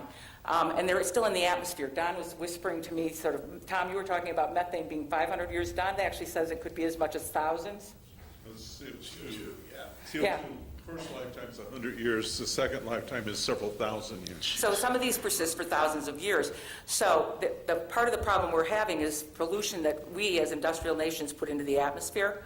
Well, the developing world wants to reach our same standard of living as quickly as they possibly can. And the fastest way for many of them to do that is to burn coal or use oil. And there we go, trying to follow in our pattern, but trying to get to our standard of living. And so one of the real issues is, do they have to pay to correct the problems of people like us who are enjoying our incredibly healthy economy and all the benefits of our standard of living? Or are we responsible for that and we have to pay for all of that cleanup? And so the real dilemma is this. If you look at data right now about who the world's biggest producers of carbon are, or greenhouse gases are in the world, China leads with 30%. The US follows with 14%. The European Union with 11%, and India with 7%. But if you look at cumulative emissions that are still in the atmosphere from the 1850s, the United States is by far the leader with almost 30% of those emissions as ours, followed by some 27% by the European Union, and China, which is now the biggest emitter in the world, if you look at this whole historic time frame, is at 8%. And so the real issue is who's going to pay? And the Kyoto Protocol decided that it was the fair thing to do was to make only the industrialized, developed countries pay. And so it created something called Annex 1, gave all of the countries in Annex 1, which are the developed world, targets that were mandatory and must be met. They were binding targets. And as a result of that, the United States, which initially signed off on the agreement, the Kyoto Protocol, when it was developed, never actually ratified it. And in the United States, something that's an international treaty has to be ratified by our U.S. Senate. This never happened. And it's funny, if you read about it, it's always blamed on President George W. Bush, but in reality, the Kyoto Protocol was established in 1997, and that was during the Clinton administration. They never put it up for a vote before the U.S. Senate. They were so convinced that they would lose, they never even put it up to find out who would vote for it or who would vote against it. Now, in 2001, President George W. Bush did actually withdraw us from even our signature on the agreement.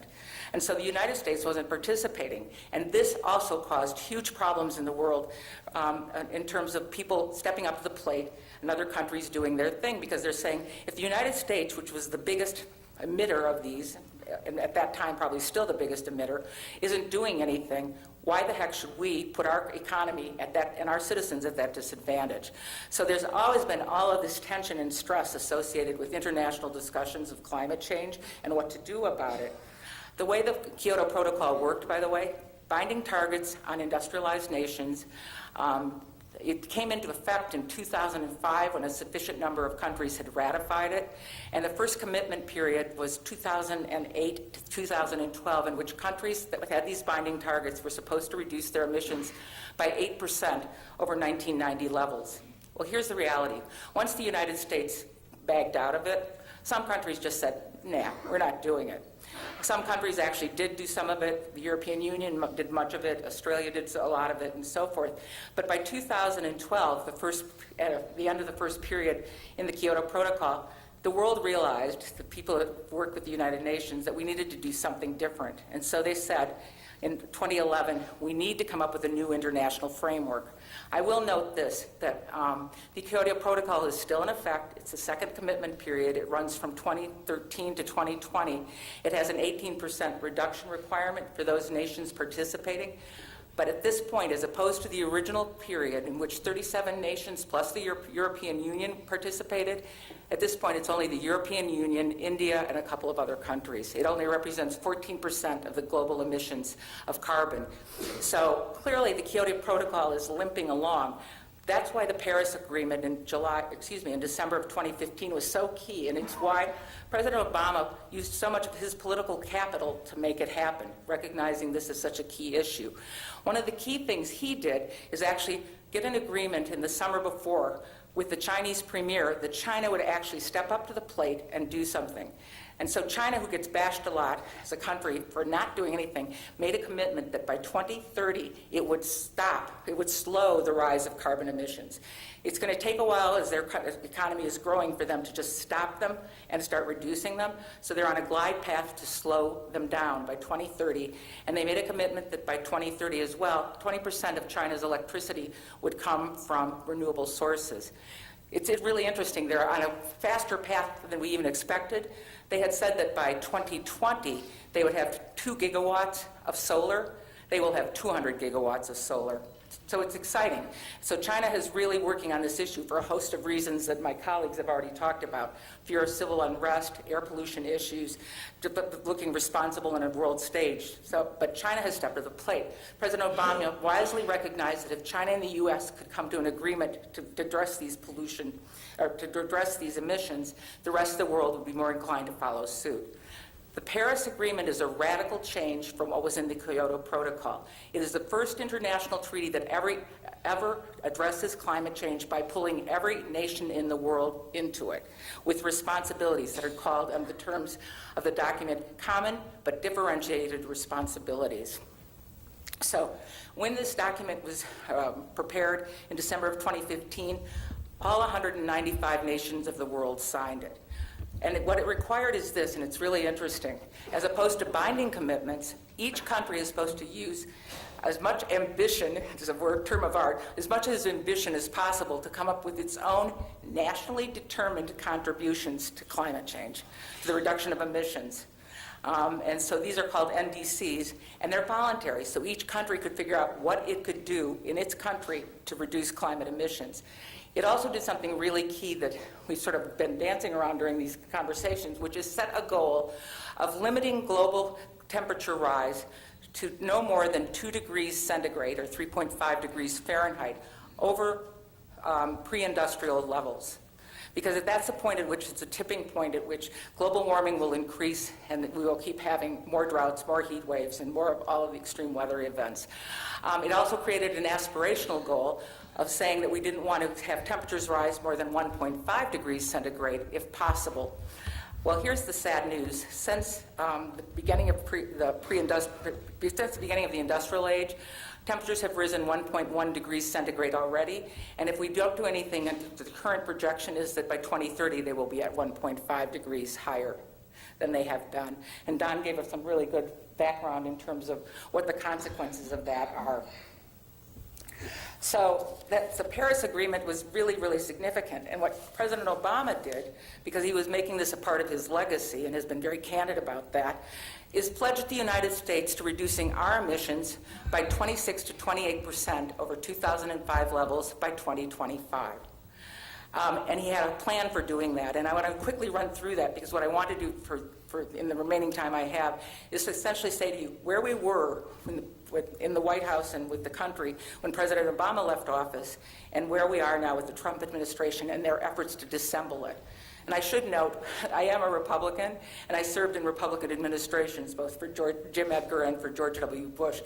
But I have to say I am appalled by this, and you should know that I have a bias going into this. So here we go. So how did President, the other thing I should note is only 2 countries, well, I'll get to that in just a sec, but so the centerpiece is the most obvious thing that has changed with the Trump administration is a year ago on June 1st, the president announced proudly with Scott Pruitt, the EPA administrator at his side in the Rose Garden, that the U.S. would not participate in the Paris Agreement, that we would step aside. You should know that the nice thing about the way the Paris Agreement is structured, no country can withdraw from it formally until 3 years after it goes into effect, and it didn't go into effect until November of 2016. And then there's a 1-year period of negotiation before you can formally withdraw. Interestingly, and you'll find this amusing a little bit, that means that the first day that the U.S. can formally withdraw from the Paris Agreement is November 4th, 2020, the day after the next presidential election. So I think this means that this could be a topic during the next presidential election, and I certainly hope it is. So that's the first thing that the Trump administration has done. The second thing is that President Obama, for the first time, had his EPA craft a regulation called the Clean Power Plan, the first ever regulations on the generation of greenhouse gases from the electricity sector, oil and gas, and coal, oil, and gas. And this is pretty significant because if you look at how emissions are, where they come from in the United States, until just the last few months, the electricity sector has been responsible for the most emissions in the United States, some of almost 30%, with transportation following. Now, just in the last few months, transportation has actually exceeded it. And in part that's because of the fact that we have started converting to more renewables, and in part because of the natural gas being less polluting in terms of carbon emissions. So President Obama puts forth this very ambitious plan to reduce emissions from the electric generating sector in this United States by 32% by 2030. It goes forward, it gets challenged, the Supreme Court does something unprecedented, and this is prior to the Trump administration, and it stays the implementation of it. Each state is supposed to meet its own targets. It stays the implementation of it until all the litigation is done. The Trump administration comes in and says immediately, we don't believe that the Clean Power Plan is appropriate, we think it's ill-considered, it's going to damage our economy, and we don't want to support it. And so in October of last year, Scott Pruitt announced that we were going to start efforts to repeal it. He's just held 3 national hearings across the country to do so. And I can say this to you as an environmental lawyer who's worked for many years at the agency, it ain't going to be easy, because the problem is hundreds of thousands of pages of research, public comments, and whatever justified it in the first place. So they'll never be able to totally repeal it. They'll have to come up with something that they consider less onerous, potentially with longer deadlines and so forth. But nonetheless, this cornerstone of the Obama plan is in the process of being eliminated. The other thing that the Obama administration did is put in place corporate average fuel economy standards, vehicle emission standards. In 2012, they said that by 2025, vehicles would have to, light-duty trucks and cars would have to meet standards of 54.5 miles per gallon. And then in 2016, they said for the first time ever, we're going to put restrictions on heavy-duty trucks. The Trump administration has just said that they are reopening the whole discussion of this for the model years 22 through 25. They're reconsidering California's waiver, which has always allowed them to have more stringent standards and make special requirements on vehicles. And that is moving right now as we speak. So we will see whether they have success in derailing. Now the emissions from our most significant sector are the transportation sector. Energy efficiency standards, I bet most of you look to see whether the appliance you're buying is an Energy Star appliance, because it's a handy way to figure out that you're doing good things for the environment and saving money while doing so. The budget request that's currently been put in for 2019 by the Trump administration takes that program, defunds it, and essentially said it will have to be fee-based, and people will have to pay if they want to get participation in that program. So that's obviously going to have a chilling effect on it. President Obama was counting on reductions in methane emissions. It's 80 times more potent over a 20-year period than carbon dioxide is. Scientists say it's responsible for 25% of our global warming today. It comes primarily from the production of oil and gas, or actually leaks in your natural gas pipelines leading into your home. And so the Obama administration proposed regulations to have companies look for leaks and to repair them. It's called LDAR, leak detection and repair. The Obama administration, under Scott Pruitt, announced that these regulations were going to be stayed for 90 days while they looked at them to see what their economic impact was and take more feedback. After the 90 days, he said he was going to stay them for 2 years.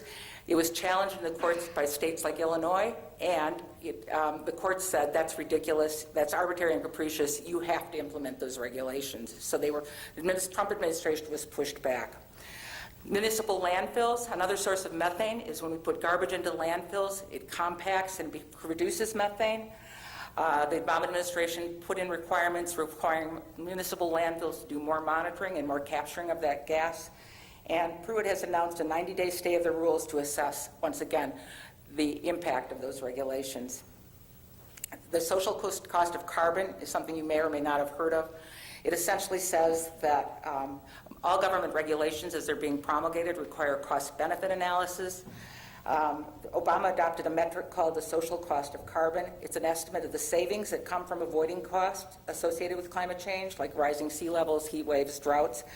And the numbers based on a complex model that looks both at the economy and climate, and essentially, the Obama administration concluded that the social cost of carbon was $36 a ton, which means the clean power plan that we were just talking about would cost industry about $8 billion, but would result in $54 billion of savings. The Trump administration has said, we're not going to use that any longer. We're going back to rules that were written, guidelines 14 years ago before there was any social cost of carbon. And when they did have to address this issue as part of their effort to pull back from the Clean Power Plan, they said, we're not going to look at the costs of climate change internationally, only domestically, and so that makes the cost of carbon $1 to $6. Thus meaning that you could obviously, it changes how you would do a lot of your various regulations. And then the final thing I just want to mention, because it's hugely annoying to me, having spent much of my life working on ozone air pollution, both in Illinois and nationally, is that every 5 years there's a new ozone review to see and ozone is ground level smog. It's our most pervasive pollutant, and it's our most complicated because it's formed by a chemical reaction in the atmosphere of pollutants like nitrogen oxides and volatile organic compounds under the influence of sunlight. And so every 5 years there's a review to see whether the standard's stringent enough. In 2015, the Obama administration said, no, it's not. It needs to be ratcheted down to protect our health. The Trump administration is doing everything it can within its power to not implement the new standard. They tried to put a budget rider in the omnibus budget bill that just was passed that would delay implementation of the new standard until 2025. In the next round of budget discussions ongoing in Washington right now that will take place over the summer, there's a likelihood that they will try and do that again. And they also were trying to stall in terms of actually putting out the designations of which part of each state is actually attaining the standard now or needs to do something more to attain it until they were ordered by a court to actually take action by April 30th. And then I should just tell you that it's really interesting to me. You've heard of political gerrymandering. They did environmental gerrymandering. They essentially said, there was a great article by Michael Hawthorne in the Chicago Tribune about this. States said this part about this county is like non-attainment, doesn't meet the new standard, and we'll have to do more there. This one, this one, this one. The Trump administration went in and drew lines, sometimes like across roadways, to make sure that certain plants would be on the right side of the line so they wouldn't have to do anything. And that's the case with the Foxconn facility that's planned for southern Wisconsin. So, all of these things that the Obama administration put in place that would lead us to meet our pledge and start us on a strong roadmap, strong path with the world to meet the goals of the Paris Agreement are being derailed systematically. So really quickly, what's happening with the Trump administration ignoring climate? Well, I'm happy to say lots. Cities and states and private industry are stepping up to the plate. Tom was just talking about the North American Climate Summit that was hosted by Rahm Emanuel and John participated in Chicago, which is a coming together of cities across the world, and particularly in North America, Canada, Mexico, and U.S., to talk about actions they're taking. According to a press release put out by Mayor Emanuel, 337 cities across the United States representing 67 million Americans are taking climate actions right now. There is a whole host of groups that have pledges and things and commitments being made, and the hope is that these can be banded together in something called America's Pledge and be submitted to the United Nations in terms of the U.S.'s contribution to the Paris Agreement. So cities and states are really important. And a couple of factoids to really frame this for you. 90% of the cities of the world are very close to coastal areas. They will be impacted in some way by some of the things that Tom and Don were talking about. 2/3 of electricity used in the United States is by cities, and they are accountable for some 70% of our emissions into the atmosphere right now. And one of the things that David mentioned to me that he wanted to highlight is in cities now, some of the mega cities, particularly in the United States, have gross domestic products greater than that of some countries. New York City actually has a greater gross domestic product than Spain. So cities can be really influential and important in terms of what they do. I only have a couple more things. I once was at a presentation at Harvard when the famous economist John Kenneth Galbraith said, and in conclusion, and then he smiled at the audience, he said, I just do that because it gives the audience hope. But in conclusion, the Mayor's Metropolitan Caucus into the greater Chicago area, some 200 communities, including Lake Forest and Lake Bluff, you're part of it. It has an incredibly cool thing called the Greenest Region Compact that has provisions in terms of climate change and what the cities are going to do in terms of education, mitigation, and so forth. I'm proud to say that Lake Forest and Lake Bluff have stepped up to the plate there. And at the state level, Illinois has, amazingly, one of the most stringent progressive energy laws on the books since 2016, December. It was a bipartisan effort signed by Governor Rauner called the Future Energy Jobs Act. It will increase Illinois' use requirements for Ameren and ComEd to increase their use of renewables by 25% by 2025. It will put $750 million out into the communities for training on energy jobs, as Tom talked about being so important. It has all sorts of energy efficiency incentives. You can get rebates for you can get rebates for all sorts of appliances you're buying for your home. You should definitely go online and look at the ComEd site. You can get money back for putting in place things that will save energy because they have a requirement. They're different, but ComEd's requirement is that by 2030, there will be energy efficiency reductions in Illinois of 21.9%. So there is money to be gotten for getting better and appliances that are better for the environment. So, David, how do I show this graphic? I want to end on both a sobering note and an upbeat note. So let's just. And I'm horrible at the technical stuff. This There one. you go. This one. We've already talked about this, but it's that as clear as it can get. No. There.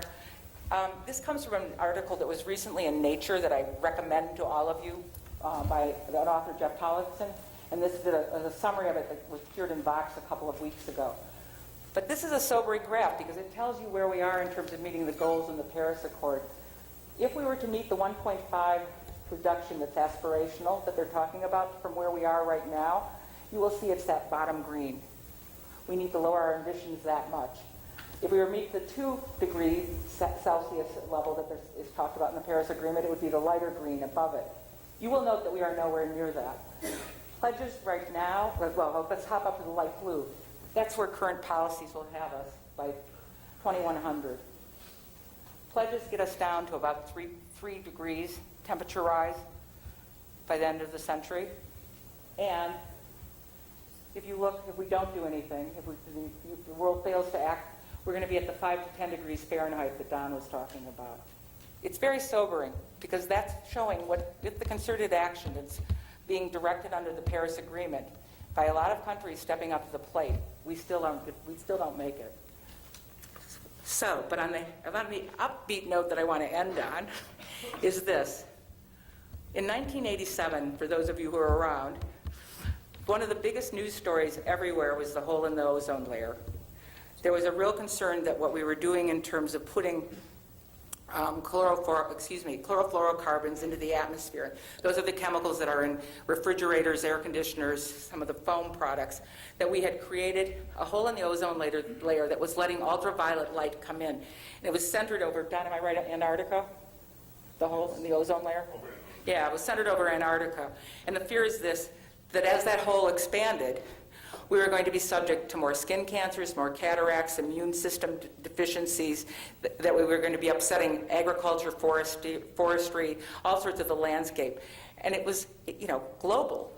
This was happening because of the emissions being put into the world everywhere by these very common, used in everything, air conditioners, refrigerators, and so forth.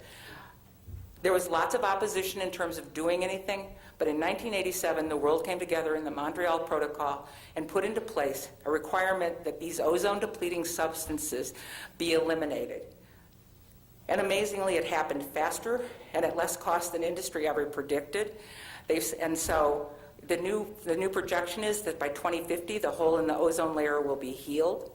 It didn't put businesses out of business. We were able to survive it. We're now going into the next phase of this because what they did is ratchet down from the most ozone-depleting substances in the Montreal Protocol to ones that were less depleting. In Rwanda, Kigali, Rwanda, about a year ago, 100 There was a new amendment to the agreement that's now going to focus on these less ozone-depleting substances with the hope of their elimination, and that's starting already this year and will continue in the next decades.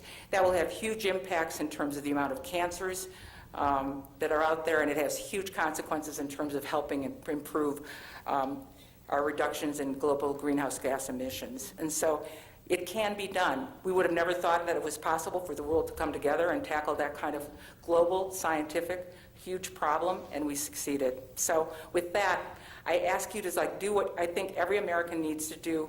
Get out there and vote, support candidates, educate yourself, make sure your neighbors know how you feel, and make sure that if you aren't ready, able to vote yet, get out and work for a candidate, because it really will make a difference. And I have one quick story. Peter Roskam, who's running in a very tight race in the 6th Congressional District and has never been an advocate of doing anything about climate change or actually much on the environment, just announced this week that he's joining the House Climate Solutions Caucus. And obviously the reason he's doing it, he's in a tight race and he needs to do something proactive to show that he actually cares about it. You can have a real consequence by reaching out to people and doing that. And then one last thing, because it's scary, perhaps you can educate some of your congressmen and other people about climate change. Many of you may have read that this week there was a House hearing on climate. And among the questions asked by a Missouri representative in the House of Congress was, how could we talk about sea level rise being caused by climate change and the melting of ice sheets, when clearly it was a function of rocks falling into the ocean from places like the White Cliffs of Dover? And so with that, I say to you, please do your part as an American citizen and get out there and work for something you believe in. Thank you.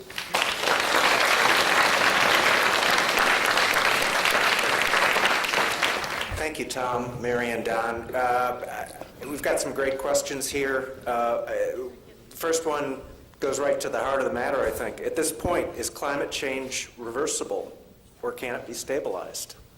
And I guess I'll direct that to Don, and Mary, and maybe Tom. And I know it's a wild card, but What was the question again? at this, so you weren't paying attention. No, it wasn't. Mary. Professor Congratulating. Wubbles, I wasn't talking. at this point, is climate change reversible, or can it be stabilized? Is this on? Yeah. Yeah. It's not reversible in anything approaching our lifetimes, but it can be stabilized. And we can certainly slow down the rate of change greatly, and to the point where it almost goes to zero change. But we're still going to see some changes over the coming decades, and we can't really get away from that. So one way we could begin to really reverse it would be if we had an economical way of removing CO2 from the atmosphere, then, which there isn't any such thing right now, then that could, in great quantities, that could begin the process.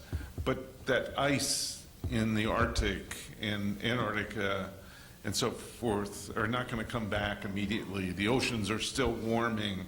The oceans have a large heat capacity. They're not going to change rapidly. So we're not really going to reverse it in this century, or probably even the next several centuries, but we can certainly slow it down greatly. And I assume we can mitigate, by doing so, we can mitigate some of the horrific damage that is out there, potentially. Yeah, we can keep the worst of the damage. Yeah, I didn't really get into all Yeah. the impacts today, But the game's worth the candle, right? I'm sorry? The game is worth the candle. Oh, yes, no, certainly. And if we do something about our burning of fossil fuels, I'm sure you all realize all our air quality problems are really due to our use of fossil fuels also. And so we could stop air quality problems, and that results in millions of deaths each year also. Well, you know, David, I was at a talk with Dr. Seth Darling of Argonne Laboratories. Seth's area of research is nanotechnology. They're doing amazing things, and he was talking about what our energy budget will look like, the sources of energy. By 2050, if we do nothing, it'll still be predominantly fossil fuels. But if we really put our minds to it, This would involve an entire rebuilding of our electrical grid. We could switch almost totally for electricity production over to solar. And the way you do that is you'd set up huge solar farms. They figured Argonne, it would have to cover 2% of the land mass of the United States. And he put a map of the country up, and there's a little box over western Kansas. He said that's what 2% of the United States looks like. We have huge desert areas that are not heavily populated, that have adequate and huge amounts of sunlight coming in. So there are things we could do that are really amazing. I bought an electric car.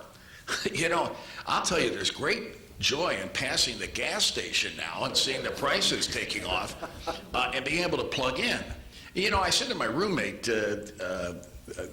who started us thinking about electric cars, he's a reporter, Sean Lewis, I said, you know, Sean, are we really just trading in fossil fuel greenhouse gas emissions for, you know, the electricity's got to come from somewhere, and they're producing greenhouse gas. But the thing is about electricity production is there are ways. He was saying, for instance, one of the ways you could generate electricity using solar energy is you could, in mountainous areas, you could put a reservoir up at the top, and during the day when solar energy was pouring in, pumps would send water up to the top of the mountain into the reservoir, and then at night when solar energy is gone, you can still generate electricity because you let the water run downhill through turbines again and generate electricity that way.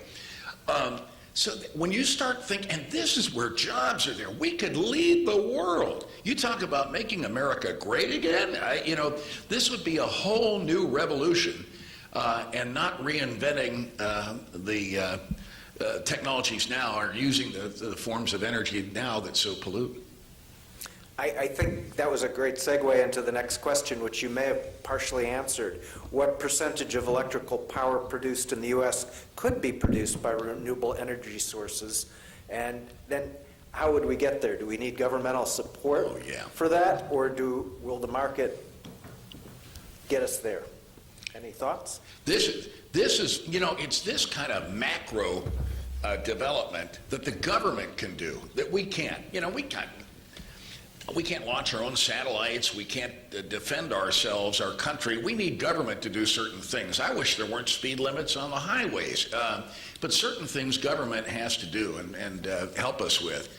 And it would be the kind of huge development and investment in our country and our infrastructure that the government could do. Mary. Yeah, I was just going to say, I just read an article on the solar tipping point and the fact that there's projections that by 2030 we would be able to actually replace coal-fired generating electric stations with solar ones. And one of the cool features of the Future Energy Jobs Act that Illinois promulgated is that it promotes community solar. So you don't have to necessarily have the panels on your house. Maybe you have a shady spot, the wrong kind of roof line, whatever. But there's going to be opportunities for vacant parts of property in cities to put up solar panels there and then have people buy off of that. So I think we're going to see that. And then, David, one of the big discussions going on right now before the Illinois Commerce Commission that I'm facilitating one of the working groups for in NextGrid is how do you value the solar that's going, how do you value and pay for the solar going out onto the line? And so there's a new term that you may not have heard called prosumers. So we are now producers of energy and consumers of energy. And as that gets figured out by the Commerce Commission about how you pay people for the energy they're producing, that will, I think, also incentivize people. And it's important to realize that it isn't just solar. There's no magic bullets to this.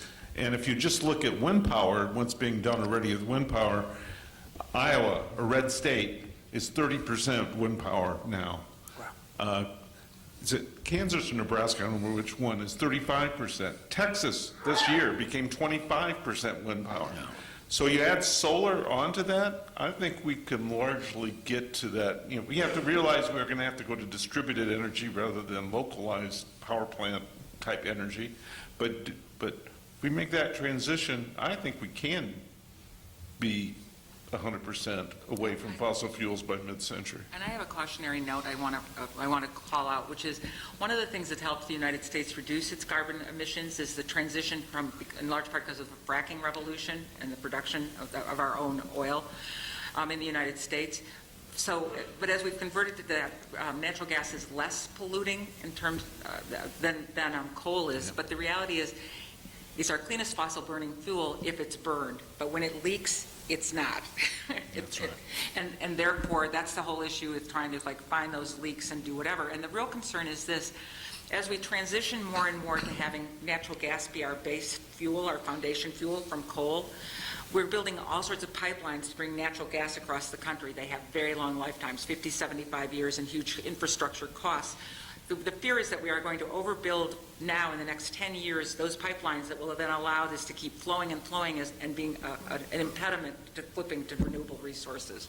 So natural gas can be sort of a blessing and a curse, and we should keep that in mind. Yeah, and just a comment from one of the audience members, I think. Apparently there is, and I don't know the details on this, but in Lake County, Illinois, there is a proposal for incentives and tax breaks for solar installations. And so I think we're starting to see this new Illinois law beginning to be implemented with these types of schemes. So it's... other than voting for candidates, who commit to using scientific data and methods to determine public policy, what else can we do to insist that science and not corporate dollars dictate our public policy? I missed the last part of that.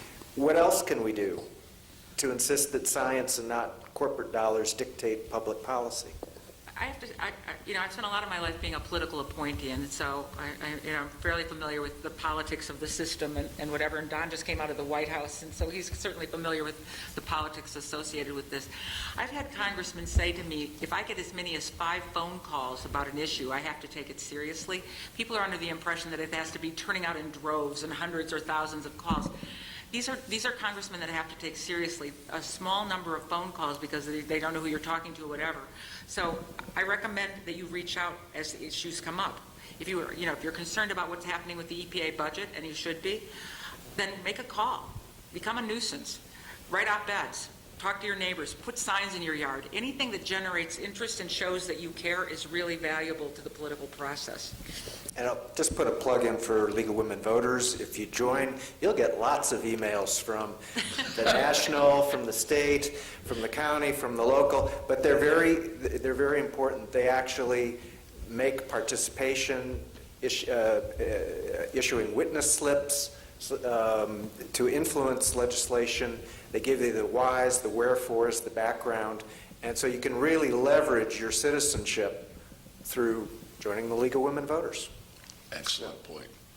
But we've kind of been, I think, talking a lot about, and there are a lot of questions about climate deniers. But this is a great question that kind of goes to the heart of this issue. Why is it difficult for many people to understand that the excessive carbon dioxide levels, carbon levels, other gases in the atmosphere are creating these dangers? There seems to be some sort of cognitive dissonance that's going on. And any thoughts on that? Because I think you are all front and center on this issue, public communication, and you've got to have some perspective on this, if you could share it with us. I remember interviewing John Hope, who was the hurricane specialist at the Weather Channel one time, and I said, why is it that people will stay in a coastal area when a hurricane's coming in? And he made the interesting point. He said, look, by our very nature as human beings, we are reluctant to accept something's going to happen that we can't see firsthand. I remember one guy got mad at me when we put a tornado watch out the day of the Plainfield tornado, and he wrote and said, there you people go blowing this all out of proportion. I got a pussy willow tree, it's up there and fine. So in other words, his criteria for assuming that a forecast of a storm was bad was whether his pussy willow tree was felled in his yard. A lot of these things seem like distant problems. Warming in the Arctic, people say, who cares? We don't care about the caribou or the bear. The fact is, what goes on there, this is one vastly interconnected system. And the problem is, I think, that a lot of the problems that climate change produces seem distant and out of reach, and if it isn't happening in people's front yards, in some cases, they don't understand, they can't believe it's really happening. And then there's another thing. Michael Smerconish, the talk show host, I was driving home one night listening to his talk show, and he said, what is there about the climate change issue that seems to uniquely enrage people and get them engaged in fighting and claiming this isn't going on? And I thought some of the callers' comments were interesting. They said, basically, we as Americans are kind of independent spirits. We don't like the idea of some government entity entering our lives. And a lot of people see the notion of climate change and accepting that as going on as offering government an opening to enter our lives. What has to be pointed out that the government educates us in many cases, provides a social safety net, will provide us with social security. We have examples of government interacting with us. They pave our roads, they put our roads out there. Heck, most of us would like not to have to pay taxes, but the fact of the matter is government does a lot of good. And there are certain issues that it is uniquely capable of handling, and one of them is something as vast and all and important as climate change. So my two thoughts on it there. Thank you. I think this question, I'll direct it to Mary, I think from the policy standpoint. You know, we have a federalist system, and we have federal government, we have state government, we have local government. As the federal government steps back, we're seeing some states and local governments stepping forward. And I think that's one of the strengths of our system. But is that going to be enough? Is that going to get us to where we need to be? I want to say yes, but the answer is no. You really need a national mandate, and as Tom said, I don't like regulations either, and I worked in the space for a very long time. But in order to make the reductions we need in the time frame, this is urgent. It's happening now, as Don said. It's happening rapidly. We need things to happen quickly and uniformly and across the country.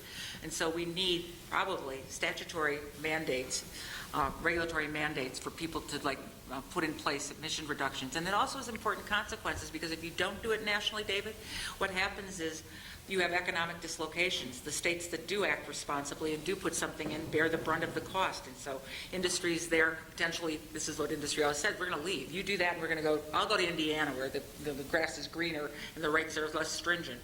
And so it's really important that you've got the wherewithal of the federal government doing it nationally. So I'm applauding every city and every community and every state that's doing something, because every action is better than no action, but it's not going to be enough. So it's all of the above. We have Yep. to work on every level. This is an interesting question. I think it might go to Tom. There's a significant opportunity to educate the American public on climate change. Why don't more meteorologists help to raise the awareness on the topic? Are there more Tom Skillings out there Oh, yeah. who are helping spread this word? Well, part of the problem is, and you can see from our presentations today, this isn't easily handled in a 2 or 3 minute weather program or a 3 or 5 minute. And these debates that go on, particularly on outfits like, well, Fox, where they'll put somebody on taking on a climate scientist, and they, in staccato fashion, fire out all these false factlets about why climate change isn't happening and how it's all false and it's a hoax and all the rest. You can't in the time. First of all, they won't let you get an answer in edgewise. And secondly, this is a complex subject that requires some time to discuss. I can't do this in the course of a weather show. What I have tried to do is when we do have an extreme weather event where there's a clear climate connection, even looking at the temperature map for North America during this winter, you know, where we show the temperatures up in the Arctic regions. And very often in years gone by, you'd have 40, 50 below zero temperatures up through northern Canada. They aren't there anymore in the numbers. We're not generating the same sort of winter air masses that we used to. It simply isn't happening, and you can see evidence of that. It may seem cold and uncomfortable, but it's nowhere near where it used to be. So I think we can use opportunities like that to say, hey, or when a hurricane goes into a hurricane-prone area that's been hit for eons with hurricanes, and suddenly the whole island is knocked down and completely devastated, it's clear there's something unique about the breed of storm going in there that is very different and sets it aside from what hit in the past. It's our job to say, look at this. You know, Houston, Texas, getting 50 inches of rain, that has never happened before. And we have 100+ years of data on which to base it. In that way, we can slowly educate how these extreme weather events are out of the realm of natural variability.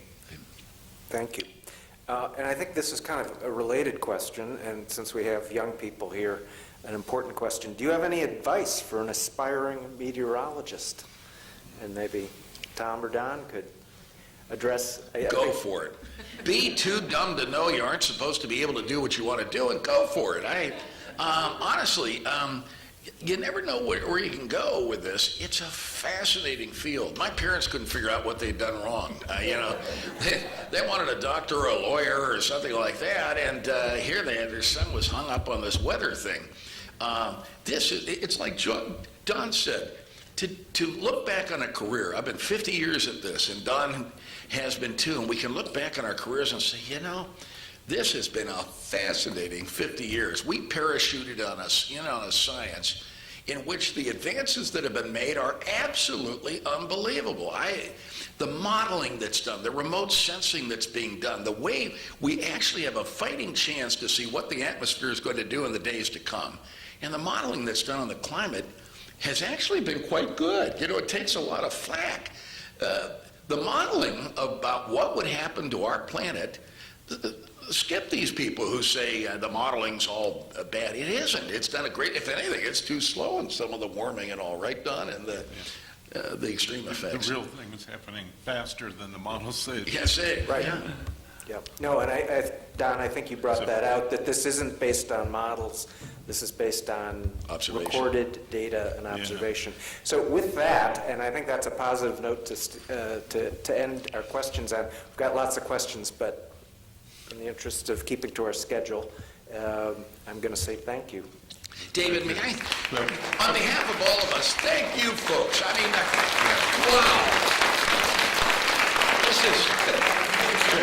Thanks for giving us an invaluable chunk of your invaluable weekend. Now, we know how valuable this is. For you to come out, make the effort to come here and listen to us talk is so gratifying for us, and I hope you found it interesting. Thank you. It's a pleasure to I have wanted you. to add quickly to what Tom said, that go with your passions. You know, if you really, or you find yourself interested in whatever it is. Right. You know, it's science, acting. Law. Law, that's right. Absolutely. Well, But go with your passion. Yeah. Well, thank you, Don and Tom and Mary, and I agree, go with your passions. Thank you for those of you who stayed to listen to questions, and it's been very valuable information. We may have to call this our climate change annual boot camp because we learned a lot. And to close out the evening, I want to invite Christina and Emma Beck. They have a few words they want to say as high school students who have participated in this. And on behalf of the League of Women Voters, we thank you for being here, and we wish you a good evening, and I will let these students finish out the program. Thank you very much.